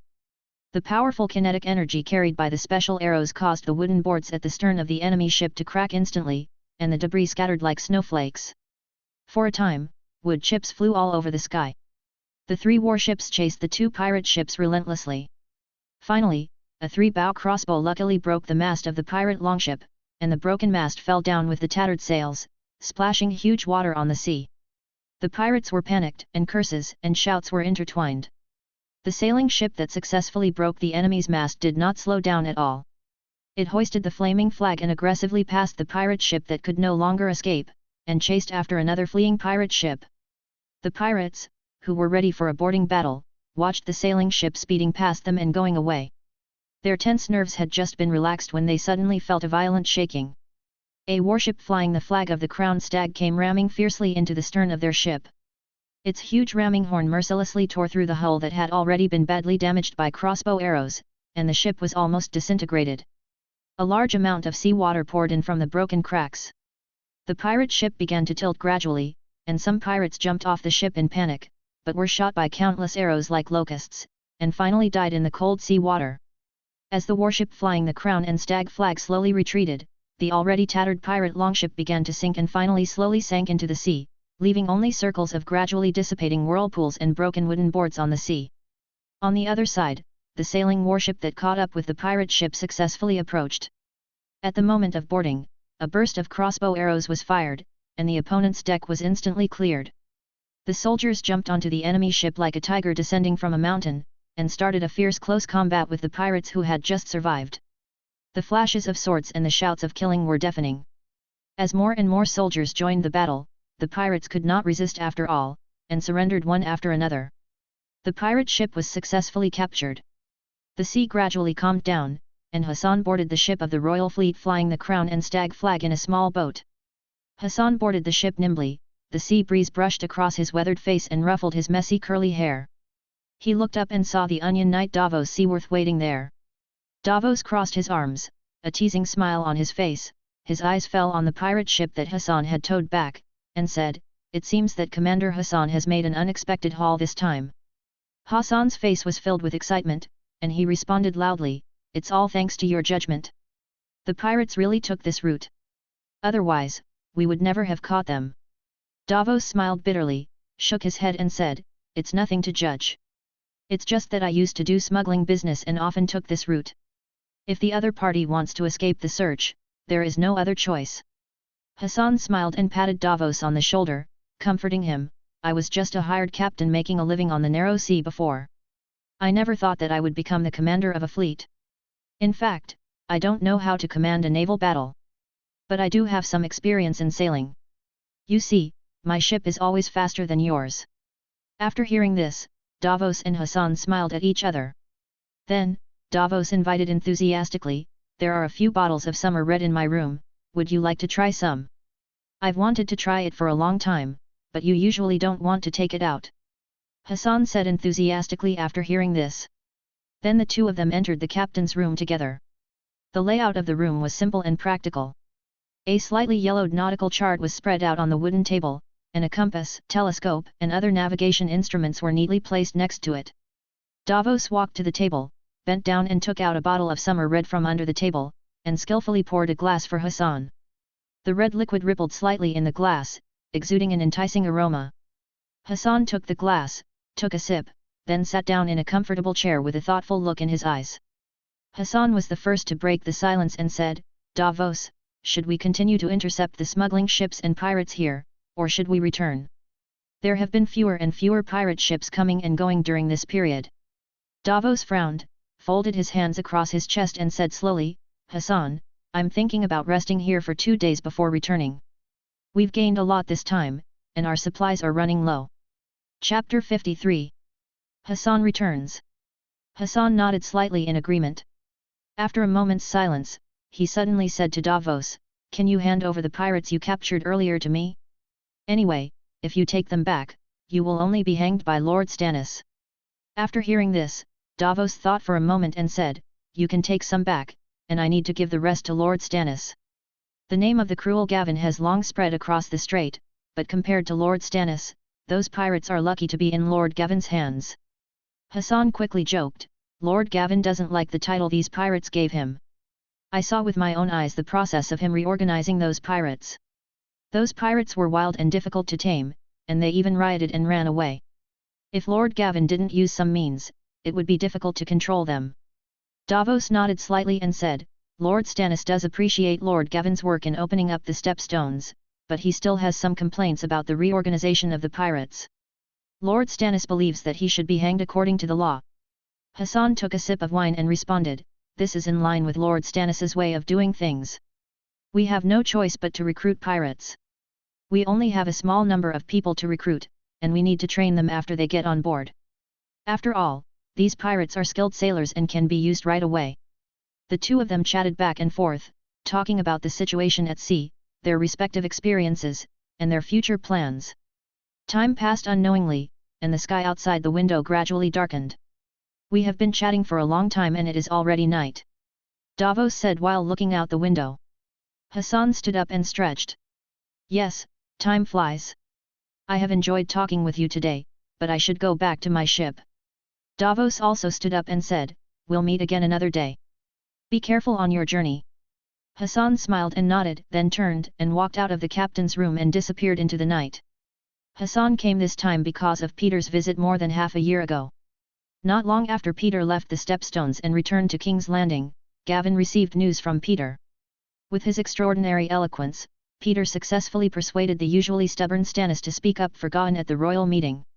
In return, Gavin gave him a large sum of gold royals without hesitation to purchase the so-called dragon bones. Then Gavin sent his confidant, Fleet Admiral Hassan, to lead a fleet of 30 warships to Dragonstone to follow Stannis's command. Under Stannis' orders, Hassan aided the royal fleet in clearing most of the trade routes in the Sound from pirates and smugglers. The two sides agreed that the captured ships and prisoners would belong to each other. In addition, in order to express his sincerity in supporting the kingdom, Gavin generously donated 100,000 gold dragons to Stannis's royal fleet. After the fleet set out, Stannis sent his man Davos Seaworth to accompany Hassan. It was only during the operation to clear out pirates and smuggling ships that Hassan and Davos got along quite well. During the conversation, Hassan learned that Davos was once a smuggler, but was knighted by Stannis because he successfully smuggled a shipload of onions and salted fish for Storm's End. Davos also learned that Hassan was just a hired captain before, and after being rescued by Gavin, he was promoted all the way to fleet commander. The two people who came from the same low-class background seemed to have found each other's soulmates, got along very well, and gradually became good friends who could talk about anything. After the two led their teams back to Dragonstone, Stannis was very satisfied with the clearing operation and allowed Hassan to lead the fleet back to the Stepstones. The afterglow of the setting sun sprinkled on the vast sea, dyeing the waves with a layer of golden color. The sea breeze blew gently, bringing a salty breath. Hassan led the fleet and finally arrived at the Bloodstone Island after a month of sailing. The port was bustling with people coming and going, shouting and calling out.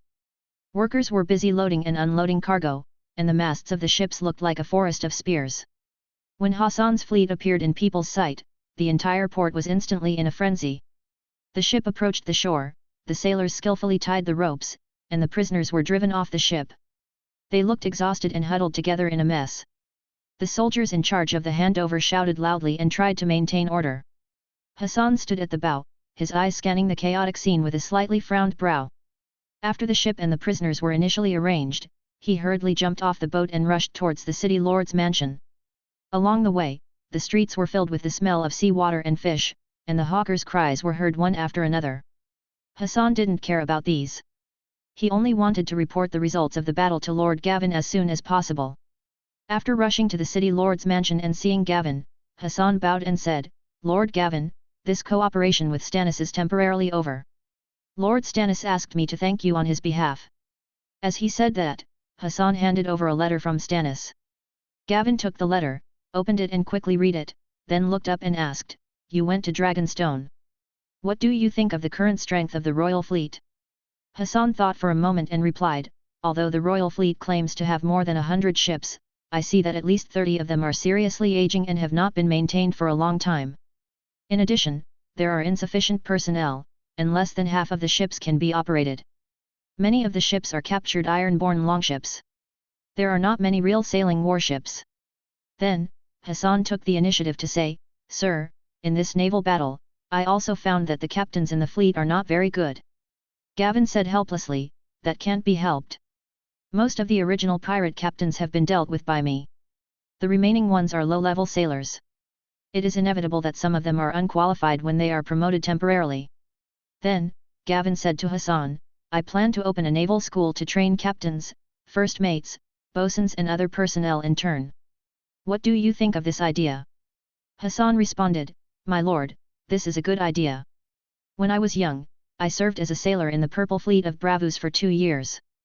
The Purple Fleet has a similar organization that specializes in training these personnel. We can hire some people from there at a high price to teach the captains of our fleet." Gavin nodded and said, "Okay, you can do this. As for the problem of insufficient manpower, I have an idea. Can we buy some from Slave Bay and let them train some sailor skills?" Hassan said, "Sir, many of the jobs on the ship are repetitive and mechanical. I think the slaves can do it."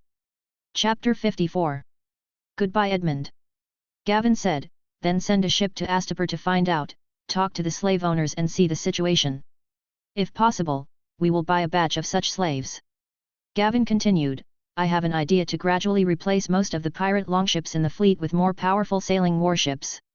Hassan frowned and said, "My lord, there are very few fleets in the world that are all sailing warships. The only one is the Purple Fleet of Bravus. If we replace them gradually, it will probably take a long time and the cost will be too huge. The shipyards on both sides of the Strait of Mir do not sell sailing warships directly, and it takes nearly a year to customize a sailing warship." Gavin said, "We are not short of money at the moment. The income from collecting tolls and selling goods in the territory is still very considerable. We can gradually sell all the longships, replenish sailing warships, and gradually complete the transformation of the fleet." Hassan said, "Then I will send people to contact some reliable shipyards. We can spend more money and ask them to build for us first. In addition, we can also expand the shipyard in Shipwreck Bay." Gavin responded, "I'm already expanding Shipwreck Bay. We've built 2 new large docks. Oh, and I'll give you the blueprints for the newly designed sailing warships later. Have them build them according to this requirement." After saying this, Gavin smiled and said to Hassan, "You have been on a long journey for more than half a year, so you should go down and rest early. I built a manor on the island specifically for you. You haven't seen it yet, so go and have a look when you come back." Hassan's voice trembled with excitement, his eyes full of gratitude. "Sir, I, Hassan, will repay your kindness with eternal loyalty." Gavin waved his hand, "Go ahead and have a good rest." Hassan bowed again and withdrew gratefully. 295 Aegon. The newly expanded port on Bloodstone Island was bustling with activity. The huge dock was carefully built with solid stone, and merchant ships were coming and going in an endless stream. The sea breeze carries the rich aroma of sea salt and spices. The constant shouting and the noisy sounds of loading and unloading goods interweave with each other, together playing a moving melody of prosperity. The port continued to extend towards the town, and countless houses sprang up like mushrooms after rain. On the streets, merchants from all directions were bustling and jostle, their bags filled with a dazzling array of rare treasures and various goods. The entire Bloodstone Island has taken on a new look. Its former desolation and poverty have been completely replaced by today's prosperity and bustle. During these 2 years, Gavin used the knowledge from his previous life to repair the island's water conservancy projects, reclaim fertile land, and guide his subjects in agricultural production. The new farming methods led to a significant increase in farmland output, and people's granaries became increasingly full. To this end, he developed the surrounding islands with fresh water on a large scale, allowing those originally undeveloped lands to regain vitality. In order to expand the population, Gavin spent a huge amount of money to buy a large number of slaves from Slave Bay, and promised the slaves under his rule that as long as they worked hard for 5 years, they would be free and own the land they had cultivated before. To this end, Gavin's money was spent like water, but his dedication also reaped rich rewards. Now the grain of the entire Stepstone Islands has begun to be exported crazily. He also specially ordered Astapor to train more than 3,000 naval officers according to the training method of the Unsullied, and formed an army of 5,000 people with the original soldiers. These naval officers also have excellent navigation skills based on the training of the Unsullied. During this period, many products produced in the Stonehenge Islands, such as soaps, perfumes and exquisite glassware, set off a popular craze throughout the world. In addition, the Stone Steps archipelago also produced straw paper for daily use and high-quality paper widely used for writing, recording, and printing. Although some forces in the citadel resisted during the promotion process, these novel items still brought Gavin huge profits. With this series of initiatives and benefits, he successfully built a fleet of 90 warships and 50 armed merchant ships, nearly half of which were large sailing ships with a length of 50 meters, and each ship was equipped with 6 modified 3-bow crossbows. In order to build these ships, all the shipyards on both sides of the narrow sea were forced to work overtime due to Gavin's huge sum of money. These warships were majestic on the sea, becoming a powerful military guarantee for Gavin's rule and making his rule in this sea area more stable. At the port of Bloodstone Island, a warship was slowly approaching the harbour, with a 4-square flag depicting a silver holy grail and a black rose hanging on the mast. Edmund on the ship was looking at the prosperous Bloodstone Island with deep emotion. Ever since parting with Gavin at the tournament, Edmund's life had continued as usual, but he had never seen Gavin again. Time flies, and the years pass by. It was not until various news came one after another that Edmund realized that Gavin had achieved such a remarkable achievement. This time, Edmund brought his wife, their lovely son and daughter, and came here to play happily at the invitation of his nephew Gavin. Along the way, Edmund's heart was full of anticipation and emotion. He wanted to recall the past, and at the same time he was curious about all the glory that Gavin had now. The two children chattered excitedly, full of curiosity and anticipation for the upcoming journey. Their mother Lilith looked at them tenderly, her eyes revealing her love for her children. As the ship gradually approached the port, Edmund saw Gavin from afar. He was standing on the dock, wearing a decent robe, with a long sword on his waist. He was tall, with silver white hair fluttering in the wind, and he looked heroic. Behind him were 4 2-meter-tall guards, wearing full armor and looking majestic. Some soldiers were guarding on both sides, clearing a space on the dock. The sailors skillfully threw down the cables, tied them up and secured them, and the pedals were slowly lowered. Gavin, who had been waiting here for a long time, finally saw Edmund, whom he had not seen for a long time. The two smiled at each other and then hugged each other tightly.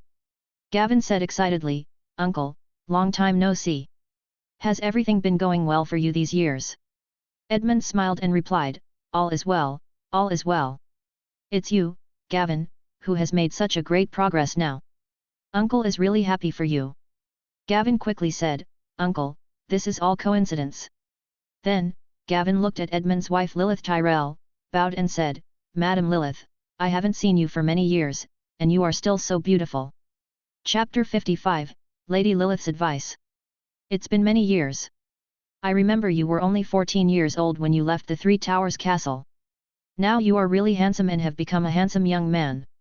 After saying that, Lilith pointed to the son and daughter in front of her and introduced them, "This is my son Lucas and daughter Betty." Lilith smiled and said to the two children, "This is your big brother Gavin."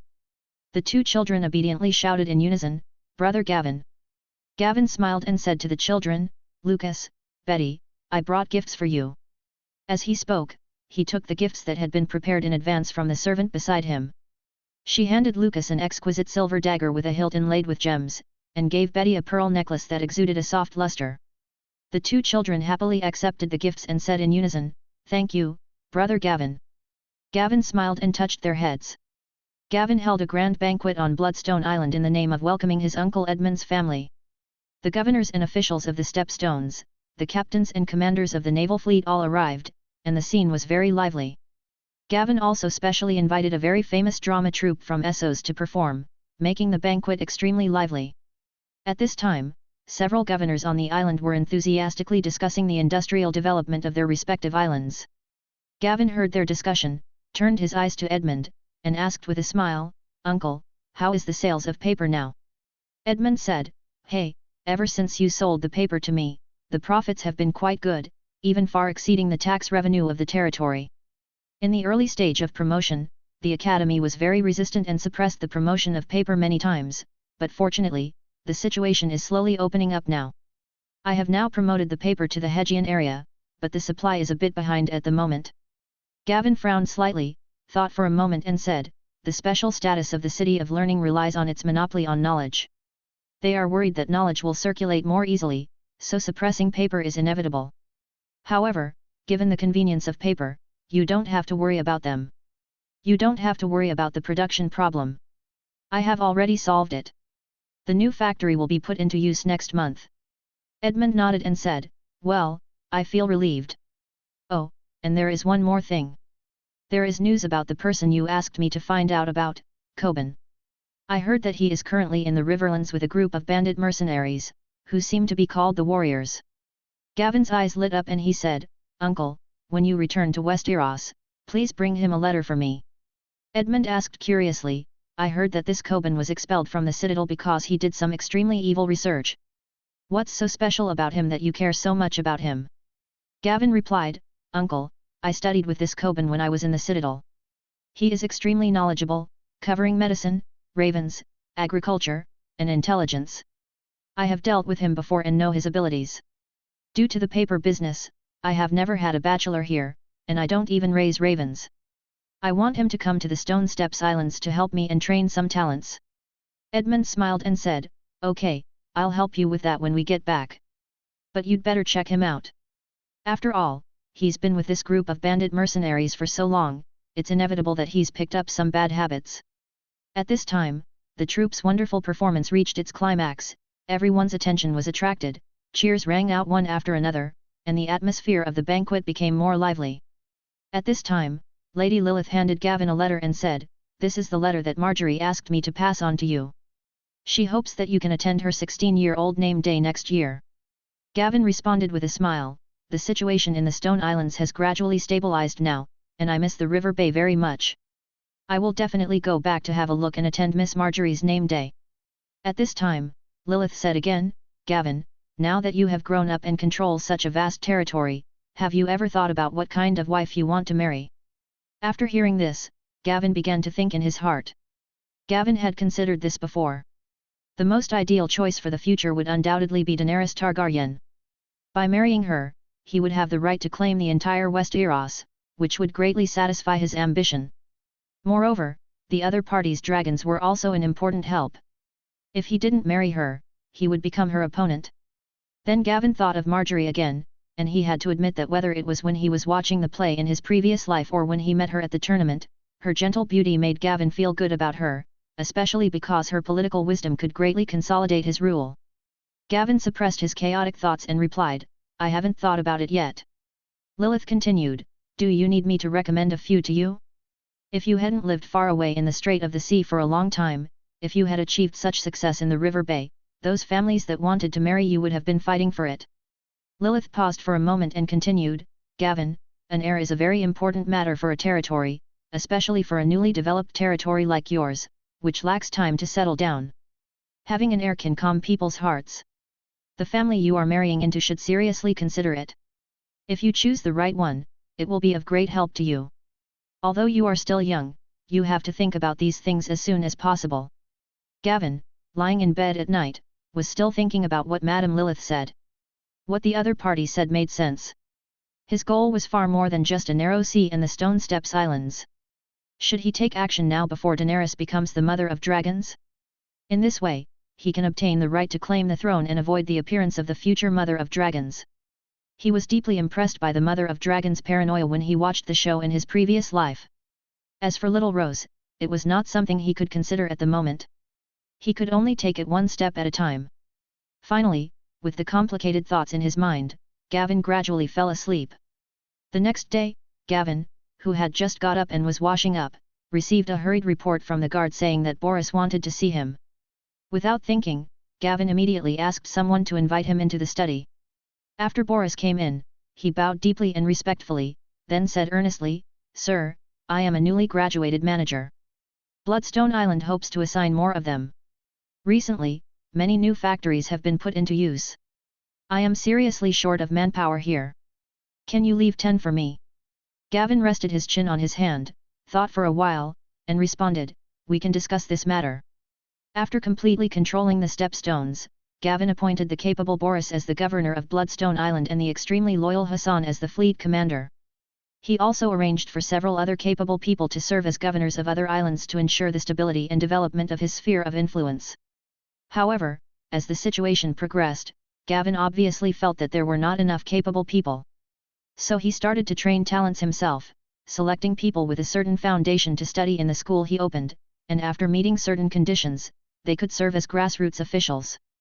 But even so, talent is still scarce, and every time a group of new people is trained, the governors of various islands will scramble to get them. Chapter 56. News from the expedition team. Boris said, "My lord, there is one more thing. The messenger sent to Bravus has returned." Gaon leaned forward eagerly and asked, "How is it? Will the Sea King sell me the Valyrian steel sword?" Boris looked embarrassed and stammered, "The messenger said that the Sea King refused. However, the Sea King said that he would like to invite you to Bravus as a guest.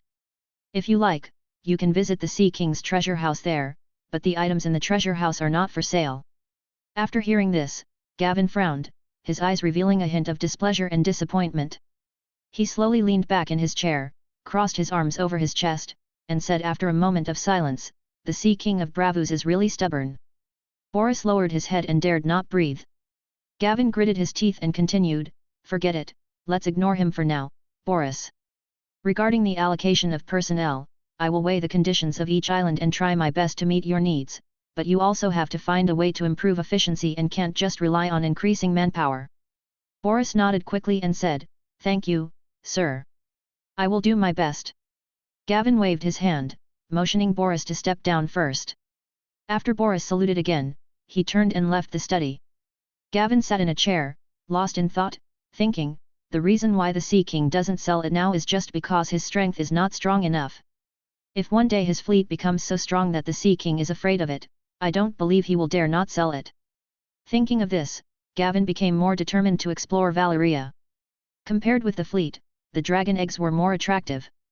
Over the years, Gavin had also tried to buy dragon eggs, and was lucky enough to acquire 2 lifeless dragon egg fossils. As for the dragon eggs obtained by Illyrio, the spies sent by Gavin have been keeping an eye on them, but have not found anything so far. It is not certain whether he has not yet obtained the dragon egg, or has hidden the dragon egg too deeply. If it is the former, rash action may lead to the loss of the dragon egg. For now, Gavin can only wait. During the following period, Gavin took Edmund and his family to tour the entire Stepstone Islands and appreciate the unique scenery of each island. Until the day they boarded the ship and set off on their return journey, both of them seemed reluctant to leave at the dock. Edmund looked at Gavin in front of him, his eyes full of deep concern and reluctance. "Gavin, you must take good care of yourself. Now that you have a huge territory, you must remember to get married as soon as possible and give birth to an heir. Only in this way can you stabilize the hearts of your subordinates."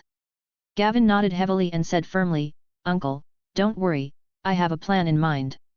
Afterwards, Edmund and his family boarded the ship.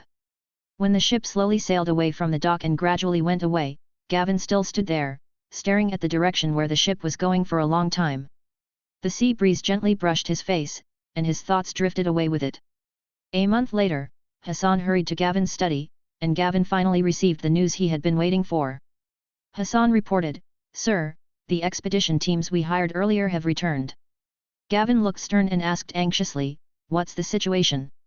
Hassan said solemnly, "Sir, the navigation map you gave me is correct, and the ship can indeed sail in without any hindrance, but the Sea of Smoke is very dangerous.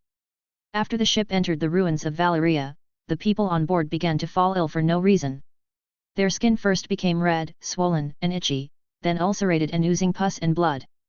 Their hair fell out in clumps, their spirits were extremely depressed, their bodies became weaker and weaker, and they often vomited. And those who came back reported that they heard some strange roaring noises coming from the shore, and they didn't know what kind of monster there was in the fog. There were 40 people on the expedition, including the crew, and only 15 of them returned alive. Now, several of these 15 are seriously ill. The people who stayed on the ship heard that the people who went ashore seemed to be attacked by some creatures. In the end, after waiting for a day, no one returned, so they had no choice but to return." Gavin frowned, thought for a moment and then said, I see. Since there is no problem with the waterway, let's prepare manpower and ships. Hassan showed a worried look on his face and advised, Sir, can you not go on the expedition? The Stepstone Islands cannot be without you now. Gavin smiled and consoled him, It's okay. You forgot that I know magic. The things inside pose no threat to me. Hassan said eagerly, My lord, please let me go with you. Gavin shook his head and refused, You can't do that. You still have to be in charge of the fleet. There is news that the Sangha have gathered more than 40 warships in Rees. Although they are all old longboats, it is better to be careful. You must keep a close eye on them. After I leave, the safety of the territory will be handed over to you. Then, without waiting for Hassan to speak, he ordered, Go and arrange the ships. We will set off in 2 days. Watching Hassan leaving, Gavin thought to himself, with my current strength, it shouldn't be too dangerous to explore the dragon cave of the Belaris family. The route marked on the navigation map obtained earlier happened to be able to sail to the coast closest to the dragon's lair. As long as they got off the ship at that location, it would only take 2 days to reach Belaris's dragon's lair. Gavin planned to take only his blood dragon guards with him on this expedition. Once they landed on the land of Valeria, they could ride on horseback at full speed at night and reach their destination in 1 day. He opened the panel to check.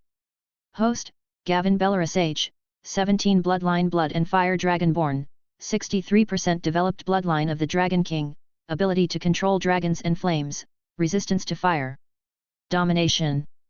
63/63, your followers can be upgraded through the panel. 53 primary blood dragon guard, blood witch puppet made with dragonborn blood can be advanced twice. 10 advanced blood dragon guard, cannot be upgraded. Skill fire mastery, legend sword art, legend sunblade, legend bow, master lance, mastery. Energy points, 0, obtained by automatically absorbing the magic power floating around, or actively absorbing the magic power. Gavin looked at the panel and thought, with these high-level blood dragon guards, I should be able to deal with most dangers.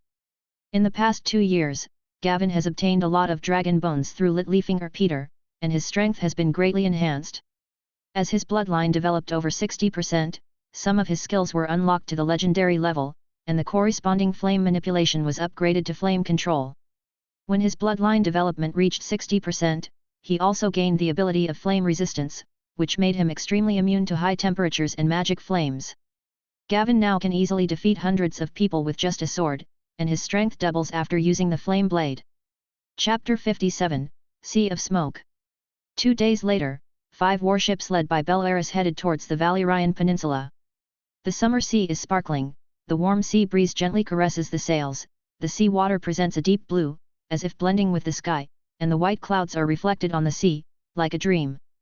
However, when the fleet entered the Sea of Smoke, the scenery suddenly changed. The sky here was gloomy and depressing, with thick dark clouds that seemed to be pressing down at any time.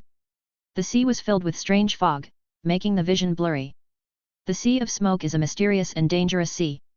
According to records, this place experienced the doom of Valeria hundreds of years ago. That terrible disaster caused the earth to crack, flames to shoot into the sky, and boiling magma to rage like a torrent. The whole world seemed to have fallen into an endless hell. On the day of the doomsday catastrophe, it seemed as if the end of the world had come. Volcanoes hundreds of miles around the Valerian Peninsula erupted simultaneously. Endless ash, smoke, and flames spewed into the sky like violent demons. The hot and hungry flames spread rapidly like wildfire, and even the powerful dragon soaring in the sky was burned to death by the raging fire. The earth shook violently, and the cracks that opened up were like a huge mouth of the abyss, ruthlessly swallowing up the proud palaces, solemn temples, and bustling towns of Valeria. The once sparkling lake water instantly boils and evaporates, or turns into a pool of highly corrosive acid. The 14 fire peaks of the lava volcano on the Valerian Peninsula erupted with devastating force, with boiling lava spraying high into the sky, as if to ignite the sky. Countless dragon crystals poured down from the red clouds like a rainstorm, bringing with them deadly danger and mysterious power. In northern Valeria, the land crumbled and shattered, and the scene looked like the Day of Judgment. The surging sea water poured in and filled the sunken earth. This disaster tore the land around the city of Valeria into countless small islands. Strange smoke filled the space between these islands, forming the terrifying Sea of Smoke that was later formed. The fleet sailed slowly on the Sea of Smoke and stopped when it was about to approach the ruins of Valeria. Gavin continued to sail towards the depths of the Sea of Smoke on the Bel Aris, while the other ships stayed behind to provide support. As the Bel Aris moved deeper into the Sea of Smoke, the fog became thicker, but some traces of Valerian ruins could be vaguely seen gradually appearing on the shore, and the surrounding scene became increasingly terrifying and eerie. Both banks were filled with scenes of decay, with withered vegetation drooping shriveled on the cracked earth. From time to time, there were bubbling pools of corrosive acid on the ground, making sizzling sounds and emitting a sickening pungent smell. The thick fog was like a heavy curtain, covering everything and making it difficult to see the road ahead. From the depths of the fog, the roar of monsters could be heard from time to time, as if it was a roar from hell, which was horrifying. The sound was sometimes low, as if it was telling of endless pain, sometimes it was sharp, as if it was warning intruders. Every roar cast a shadow on the hearts of the crew members, and fear spread among the crowd like a plague. On the second day of sailing in the Sea of Smoke, some of the crew members began to feel unwell. They looked pale, their eyes were dazed, their bodies were shaking constantly, and the horses in the cabin became very irritable, and one horse even bit the crew member who was feeding them. Gavin also felt physical discomfort, as if there was some force in the air corroding his body and he had to constantly consume the magic power in his body to resist it. Feeling the corrosion of the unknown power, Gavin made a prompt decision to distribute the prepared potion to the crew. After taking the potion, the magic power brought by the potion relieved the symptoms of the crew, but the discomfort was still there. Gavin knew that he had to hurry up, otherwise the potion would no longer work if he stayed here for too long. As the ship approached the destination, it slowly approached the shore. Suddenly, a huge wave rose up from the calm water without any warning, and a 3-meter-tall monster rushed out of the water and jumped onto the deck of the Bel Aris using its hands and feet. The monster was huge and covered with sticky liquid. Its front claws were like sharp scimitars, flashing an eerie luster in the dim light. Its teeth were as sharp as saw teeth and very dense, exuding a terrifying aura. The monster pounced on the sailors on the ship at an astonishing speed, and with a shrill roar, it tore a sailor into pieces in an instant. Blood splattered in the air, staining the deck red. The other sailors screamed in terror and fled in all directions. Terror filled the entire ship. Their eyes were filled with despair and helplessness, as if they had seen their own death. Seeing this, several blood dragon guards quickly stepped forward. But in the first battle with the monster, he was defeated. Each attack of the monster was as powerful as thunder. The blood dragon guards tried their best to resist. The swords collided and sparks flew. Gavin came to the deck upon hearing the noise, stood at a distance and observed silently, secretly surprised in his heart that the power of this monster was far beyond that of the blood dragon guard. Its movements were agile and fierce, and each of its attacks was full of deadly threats. However, as the blood dragon guards cooperated with each other and formed a siege, the monster gradually lost the upper hand.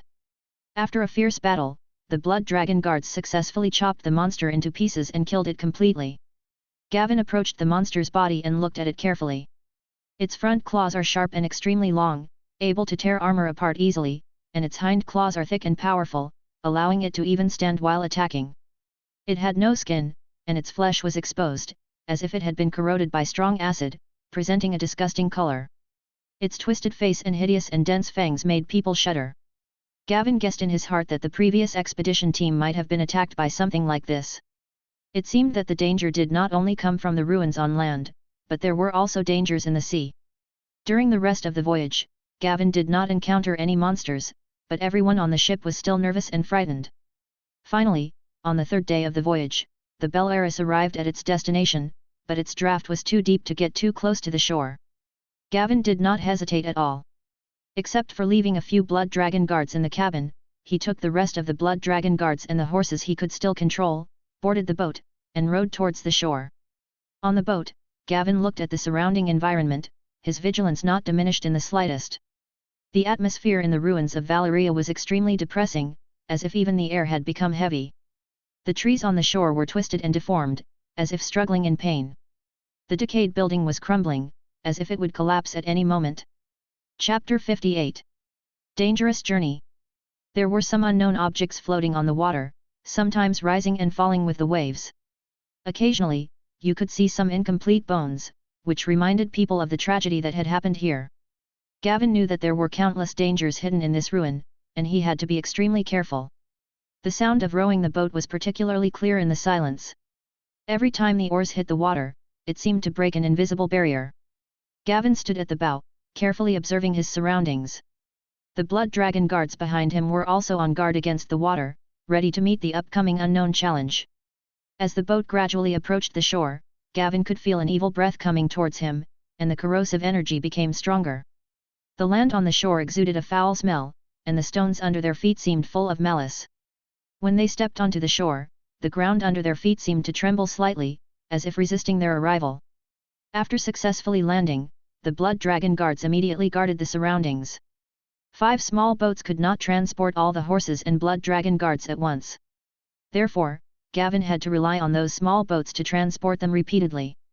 With every trip back and forth, Gavin became more and more anxious. He knew that time was running out, and the longer he stayed in this mysterious and dangerous place, the greater the unknown risk. After some difficult twists and turns, the boat finally transported all the horses and blood dragon guards. After determining the direction to move forward, they all jumped on their horses and galloped towards the target at full speed. The sound of horse hooves echoed rapidly in the empty wilderness, raising clouds of dust. However, during this gallop, the monster encountered before suddenly rushed out from the corrupt jungle on the roadside. It came with great force and speed. A junior blood dragon guard who was leading the way in front of it had no time to react before he was torn to pieces by the monster along with his horse. The bloody scene was horrifying. Gavin quickly took out a longbow from his horse, and as he pulled the bow, a flaming arrow condensed, all in one smooth motion. The flaming arrow whizzed out and hit the monster accurately. The monster screamed, one of its front claws was blown off, its body was charred and it was seriously injured. The other blood dragon guards immediately rushed up and successfully killed the monster with a few hacks. Gavin didn't dare to stop for a moment and immediately continued on his way. Half a day later, the ruins of a small town appeared in front of them. Gavin pulled the reins, stopped the horse and planned to explore and take a look. The town is in a dilapidated state, with collapsed houses and mottled walls. Only broken walls and ruins remain of the once tall buildings. The unique carved decorations of Valeria have become blurred under the erosion of time and disasters. The streets are paved with gravel and rubble, as if telling the story of the former prosperity and the present desolation. Although some of the pillars of the buildings were still standing, they were already shaky and looked like they would collapse in the next second. The doors and windows were broken, staring blankly at the desolate place. The wind shuttled through the ruins, making a whimpering sound, as if it was the wailing of this town. Several blood dragon guards led the way, and Gavin walked into the town cautiously, his heart full of vigilance. This place might have been prosperous and bustling in the past, but now it was dead silent. From time to time, you can see some black dilapidated buildings on the road, with a strong Valerian style that shows the former glory. The stones of those buildings have been eroded by the years and look dilapidated. Some of them collapse at the slightest touch. In the ruins of houses and streets, you can find many dead bones, which are obviously the Valerians who failed to escape successfully at that time.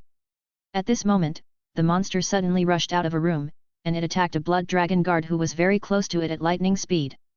The blood dragon guard reacted very quickly, and stabbed with a sword, directly piercing the monster's body. However, the monster hanging on the sword seemed to have no sense of pain and attacked frantically, instantly tearing a huge wound on the chest of the blood dragon guard. Then, before other blood dragon guards could come to rescue, the monster tore the blood dragon guard in half. Although the monster had a sword stuck in its chest and was seriously injured, it still pounced on Gavin. A senior blood dragon guard quickly stepped forward and chopped it into pieces, ending the battle. But there were constant roars coming from nearby, and it was obvious that the battle just now had alarmed many monsters. Seeing this, Gavin quickly led the team away, but he was still a step too late. 2 monsters soon appeared in front of him, and the entire team was forced to stop and fight them. The battle broke out in an instant, with blood and fighting filling every corner. Gavin's sword burst into flames as he attacked the monster swiftly, chopping it into pieces with a few strikes. However, as the battle continued, new monsters continued to appear. The blood dragon guards gradually lost the upper hand, and 3 of them were torn to pieces in a short time. Seeing more and more monsters, Gavin immediately left 10 blood dragon guards to attract the monsters and guard the rear, and led the remaining blood dragon guards to quickly withdraw from the battle and flee. Gavin, who had successfully escaped, was filled with doubts and thoughts. What kind of creature is this? Why is it so ferocious and not afraid of pain? What secrets are hidden in this relic of Valeria?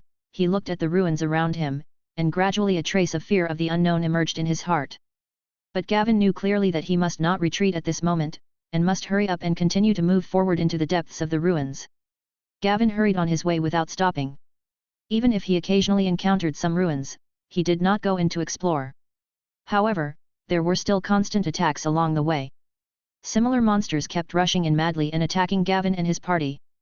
After going through numerous hardships and dangers, Gavin finally arrived at the secret dragon cave recorded by Belleris.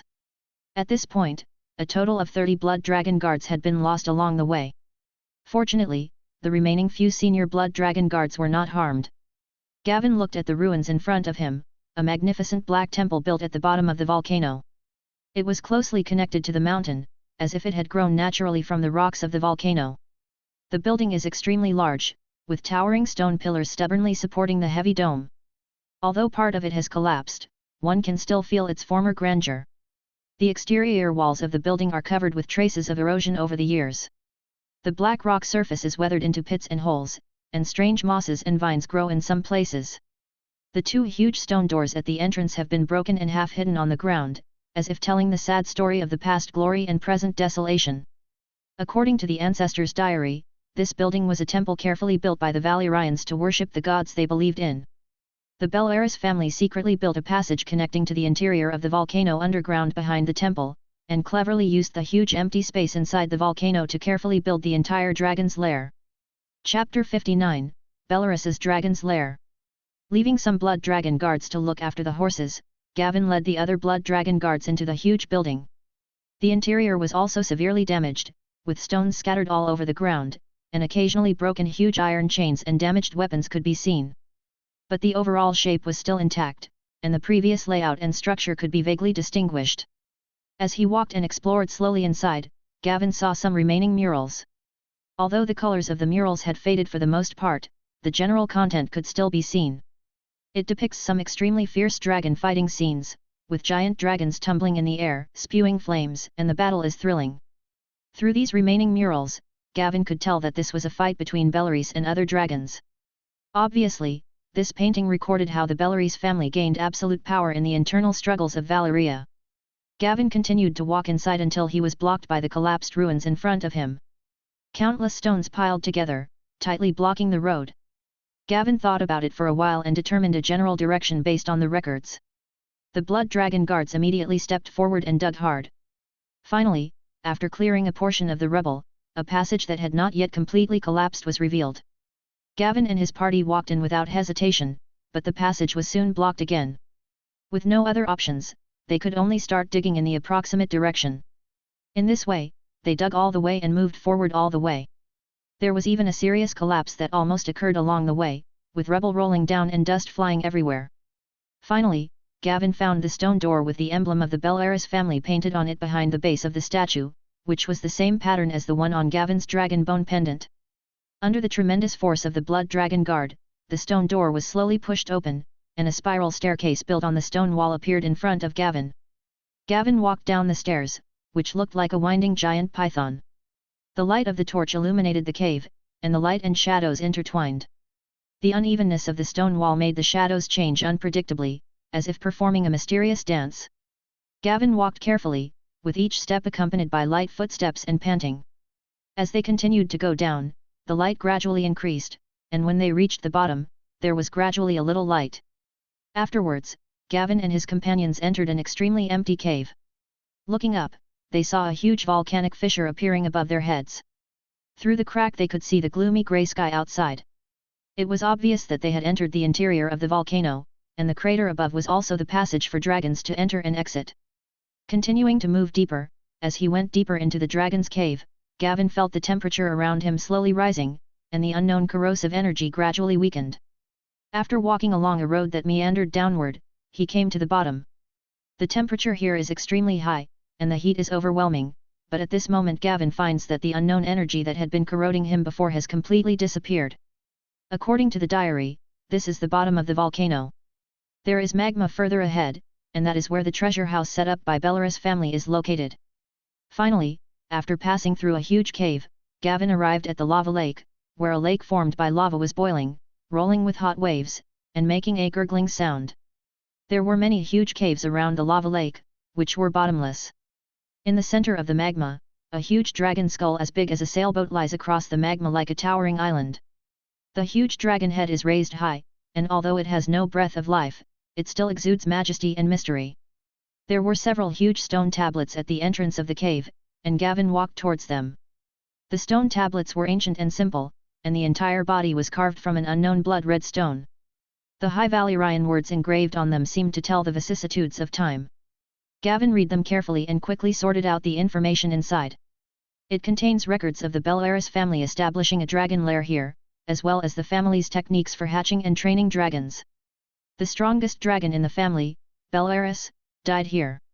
Since then, when it grew old, it often lived in the magma until it died of old age in the magma, leaving only its head floating on the surface of the magma. As Bellerus died, his flesh and blood merged into the magma. The family's fire sorcerers discovered that the magma below had undergone tremendous changes. Placing dragon eggs here can preserve and enhance the vitality of the dragon eggs. Even dead eggs that cannot be hatched can be slowly restored by placing them here. So the fire sorcerers of House Bellerus transformed this place and built a secret dragon cave to store dragon eggs and hatch baby dragons. Not far from the stone tablet, there was a huge stone door embedded in a natural cave. Gavin guessed that this was where the treasure house was. He pushed the door open and walked in, only to see countless damaged wooden boxes with gold scattered inside, and some filled with various gems that were constantly shining with brilliant light. There was a collapsed bookshelf in the center of the treasure house, which contained some books. Gavin wanted to flip through them, but the books turned into ashes with a slight touch. Apparently, the high-temperature environment here and the long hundreds of years had completely destroyed the knowledge. After searching for a long time, Gavin finally found some jewelry made of Valyrian steel, and the only weapon was a dagger. Then he found a dragon bone bow in the corner. Gavin was no longer so eager for the dragon bone bow. He had obtained a lot of dragon bones over the years. The bow body made from it could indeed withstand the burning of the flaming arrows, but the bowstring could not. He had tried many materials but could not do it. For this reason, he still uses wooden bows as disposable items, and thinks that wooden bows are more cost-effective than dragon bone bows. Thinking of this, Gavin picked up the dragon bone bow and examined it carefully. Seeing that the bowstring was made of animal tendons, he felt a little excited. He began to experiment nervously, and the flaming arrow appeared out of thin air on the bow, with the bowstring intact. Gavin couldn't help laughing. This bow was simply a magical weapon to him. Gavin, extremely excited, handed the dragon bone bow to the blood dragon guard beside him, and searched carefully for a long time, leaving no corner untouched, but in the end, he made no new discoveries. In desperation, Gavin went out to see the skull of Bellerus in the center of the magma, but when he arrived at the edge of the magma, Gavin was in trouble. Looking at the boiling magma, he was hesitant, not knowing how to get to the Dragon Bone Island in the center. Although he has the ability to resist fire, he is not sure whether he can withstand the high temperature of magma. After hesitating for a long time, Gavin made up his mind and gently put his hand into the lava.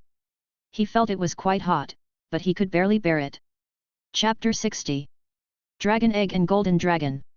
Seeing that the lava did not cause him any harm, Gavin excitedly took off his clothes quickly and walked towards the lava. After Gavin stepped into the magma with his entire body, he immediately felt an indescribable burning heat. However, the magma was not deep and had a high density, so he could swim easily. The closer he got to the center of the magma, the more intense the heat became, as if invisible hands of fire were tightly grasping every inch of his skin. Every step forward was like struggling in a sea of fire. The hot magma tightly wrapped around his legs, causing bursts of stinging pain. Gavin gritted his teeth, enduring the pain that almost swallowed him. The burning pain was like countless sharp needles, constantly piercing his body, but he relied on his tenacious will to endure this inhuman torture and continued to move forward. Finally, after a long and painful trek, Gavin was getting closer and closer to the huge dragon bone. At this time, his body had reached the limit of its endurance and the pain almost made him lose consciousness. But just when he was about to faint, he saw more than a dozen dragon eggs placed in the mouth of Bellerus's skull. These dragon eggs exuded a mysterious and charming light, like a beacon of hope in the darkness. Gavin's eyes flashed with surprise, and he instantly forgot the pain in his body. He endured the last bit of burning pain and sped up his approach. When he finally lay down in the dragon bone's mouth, a huge feeling of fatigue came over him. Gavin, lying on the ground, was breathing heavily, his body trembling, but his eyes were full of excitement and anticipation. The magic power surging from the dragon bone of Bellaris under him continued to enter his body, and his condition gradually recovered. After a short rest, Gavin began to check the dragon eggs. There were 11 dragon eggs in total, and 2 broken eggshells on the ground. He carefully stroked the dragon eggs, feeling their potential vitality. The heat around them seemed to become milder, as if welcoming Gavin's arrival. Gavin was extremely excited, as he realized that these dragon eggs would bring him tremendous power in the future. However, just as he was immersed in joy, a low roar suddenly came from a cave, and Bellaris's skull began to tremble slightly. Gavin's heart tightened, and he looked towards the cave where the sound came from with caution.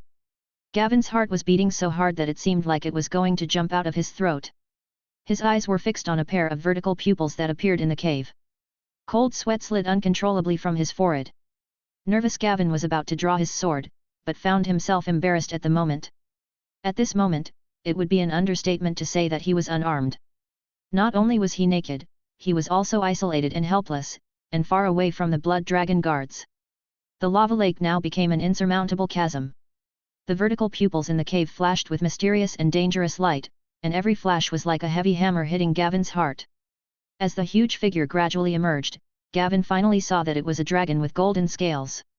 It was very thin and looked a little skinny, but its huge body was still at least 17 or 18 meters long, and its pink wing membrane looked particularly beautiful under the faint light. The golden dragon slowly crawled out, each step carrying a heavy sense of oppression, its scales emitting a faint golden glow in the dim light. Gavin swallowed nervously, his brain working rapidly, thinking of a countermeasure. The golden dragon raised his head and looked at Gavin, his eyes revealing a complex emotion of vigilance, curiosity, and a hint of imperceptible weakness. Gavin took a deep breath and tried to calm himself down. He knew that any panic at this moment could have fatal consequences. The huge body of the golden dragon slowly crawled into the magma lake. The hot magma surged around it, splashing countless dazzling sparks. Every time it moved, it stirred the magma, forming a series of scorching whirlpools. Gavin widened his eyes as he watched such a huge beast approaching him. His heart seemed to be tightly grasped by an invisible hand, and he became more and more nervous. Gavin's breathing became rapid, and his heart beat so fast that it seemed to burst through his chest.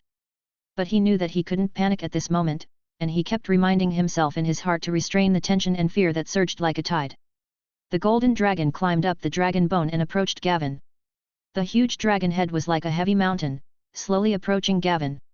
Its eyes gradually flashed with hunger as it looked at Gavin, then its dragon mouth opened and a faint fire lit up deep in its throat, like volcanic lava about to erupt. Gavin's face turned pale instantly, his brain was working rapidly, thinking frantically about how to deal with the situation.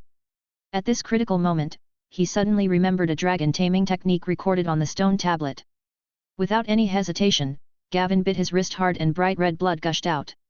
He quickly smeared the blood on his palms, then stood up while enduring the pain, and looked firmly into the golden dragon's terrifying eyes. He stretched out his bloody palm to the golden dragon, and shouted loudly in High Valyrian, "Stop the dragon flame, feel my blood, and surrender to me." The golden dragon smelled Gavin's blood and suddenly stopped moving. Puzzlement was revealed in its eyes. It stopped the dragon flame that was about to be spewed out and tilted its head to look at Gavin curiously. Gavin's heart was in his throat. He could clearly feel the golden dragon's hot breath. Even though the golden dragon had temporarily stopped spewing dragon flames, the unknown variable still made him dare not relax at all. He suppressed his inner fear and continued to look at the golden dragon with a firm gaze, speaking High Valyrian without stopping. Every syllable seemed to carry an ancient and mysterious power, trying to establish some kind of connection between him and the golden dragon. He took a deep breath and walked slowly towards the golden dragon with steady steps. During this time, he kept looking into the golden dragon's eyes without dodging for even a moment. Finally, Gavin walked up to the golden dragon and gently placed his blood-stained hand on the dragon's kiss. The golden dragon trembled slightly, and then as if it felt a sense of closeness, its dragon head gently nudged Gavin. At this moment, a strong feeling of unbearable hunger came to Gavin like a tide, making him instantly understand the golden dragon's urgent needs at this moment. Gavin immediately looked around, anxiously. Suddenly he thought of something and immediately looked at the blood dragon guards in the distance. After a glance, all the blood dragon guards understood what he meant and immediately turned around and rushed out like flying along the way they came. Then Gavin turned around and looked at the golden dragon again. He slowly put his forehead against the golden dragon's head, trying to convey his thoughts, and at the same time continued in High Valyrian softly and firmly, "Don't worry, listen to me, I won't let you starve." The golden dragon was confused at first, but gradually became confused and seemed to understand what Gavin meant.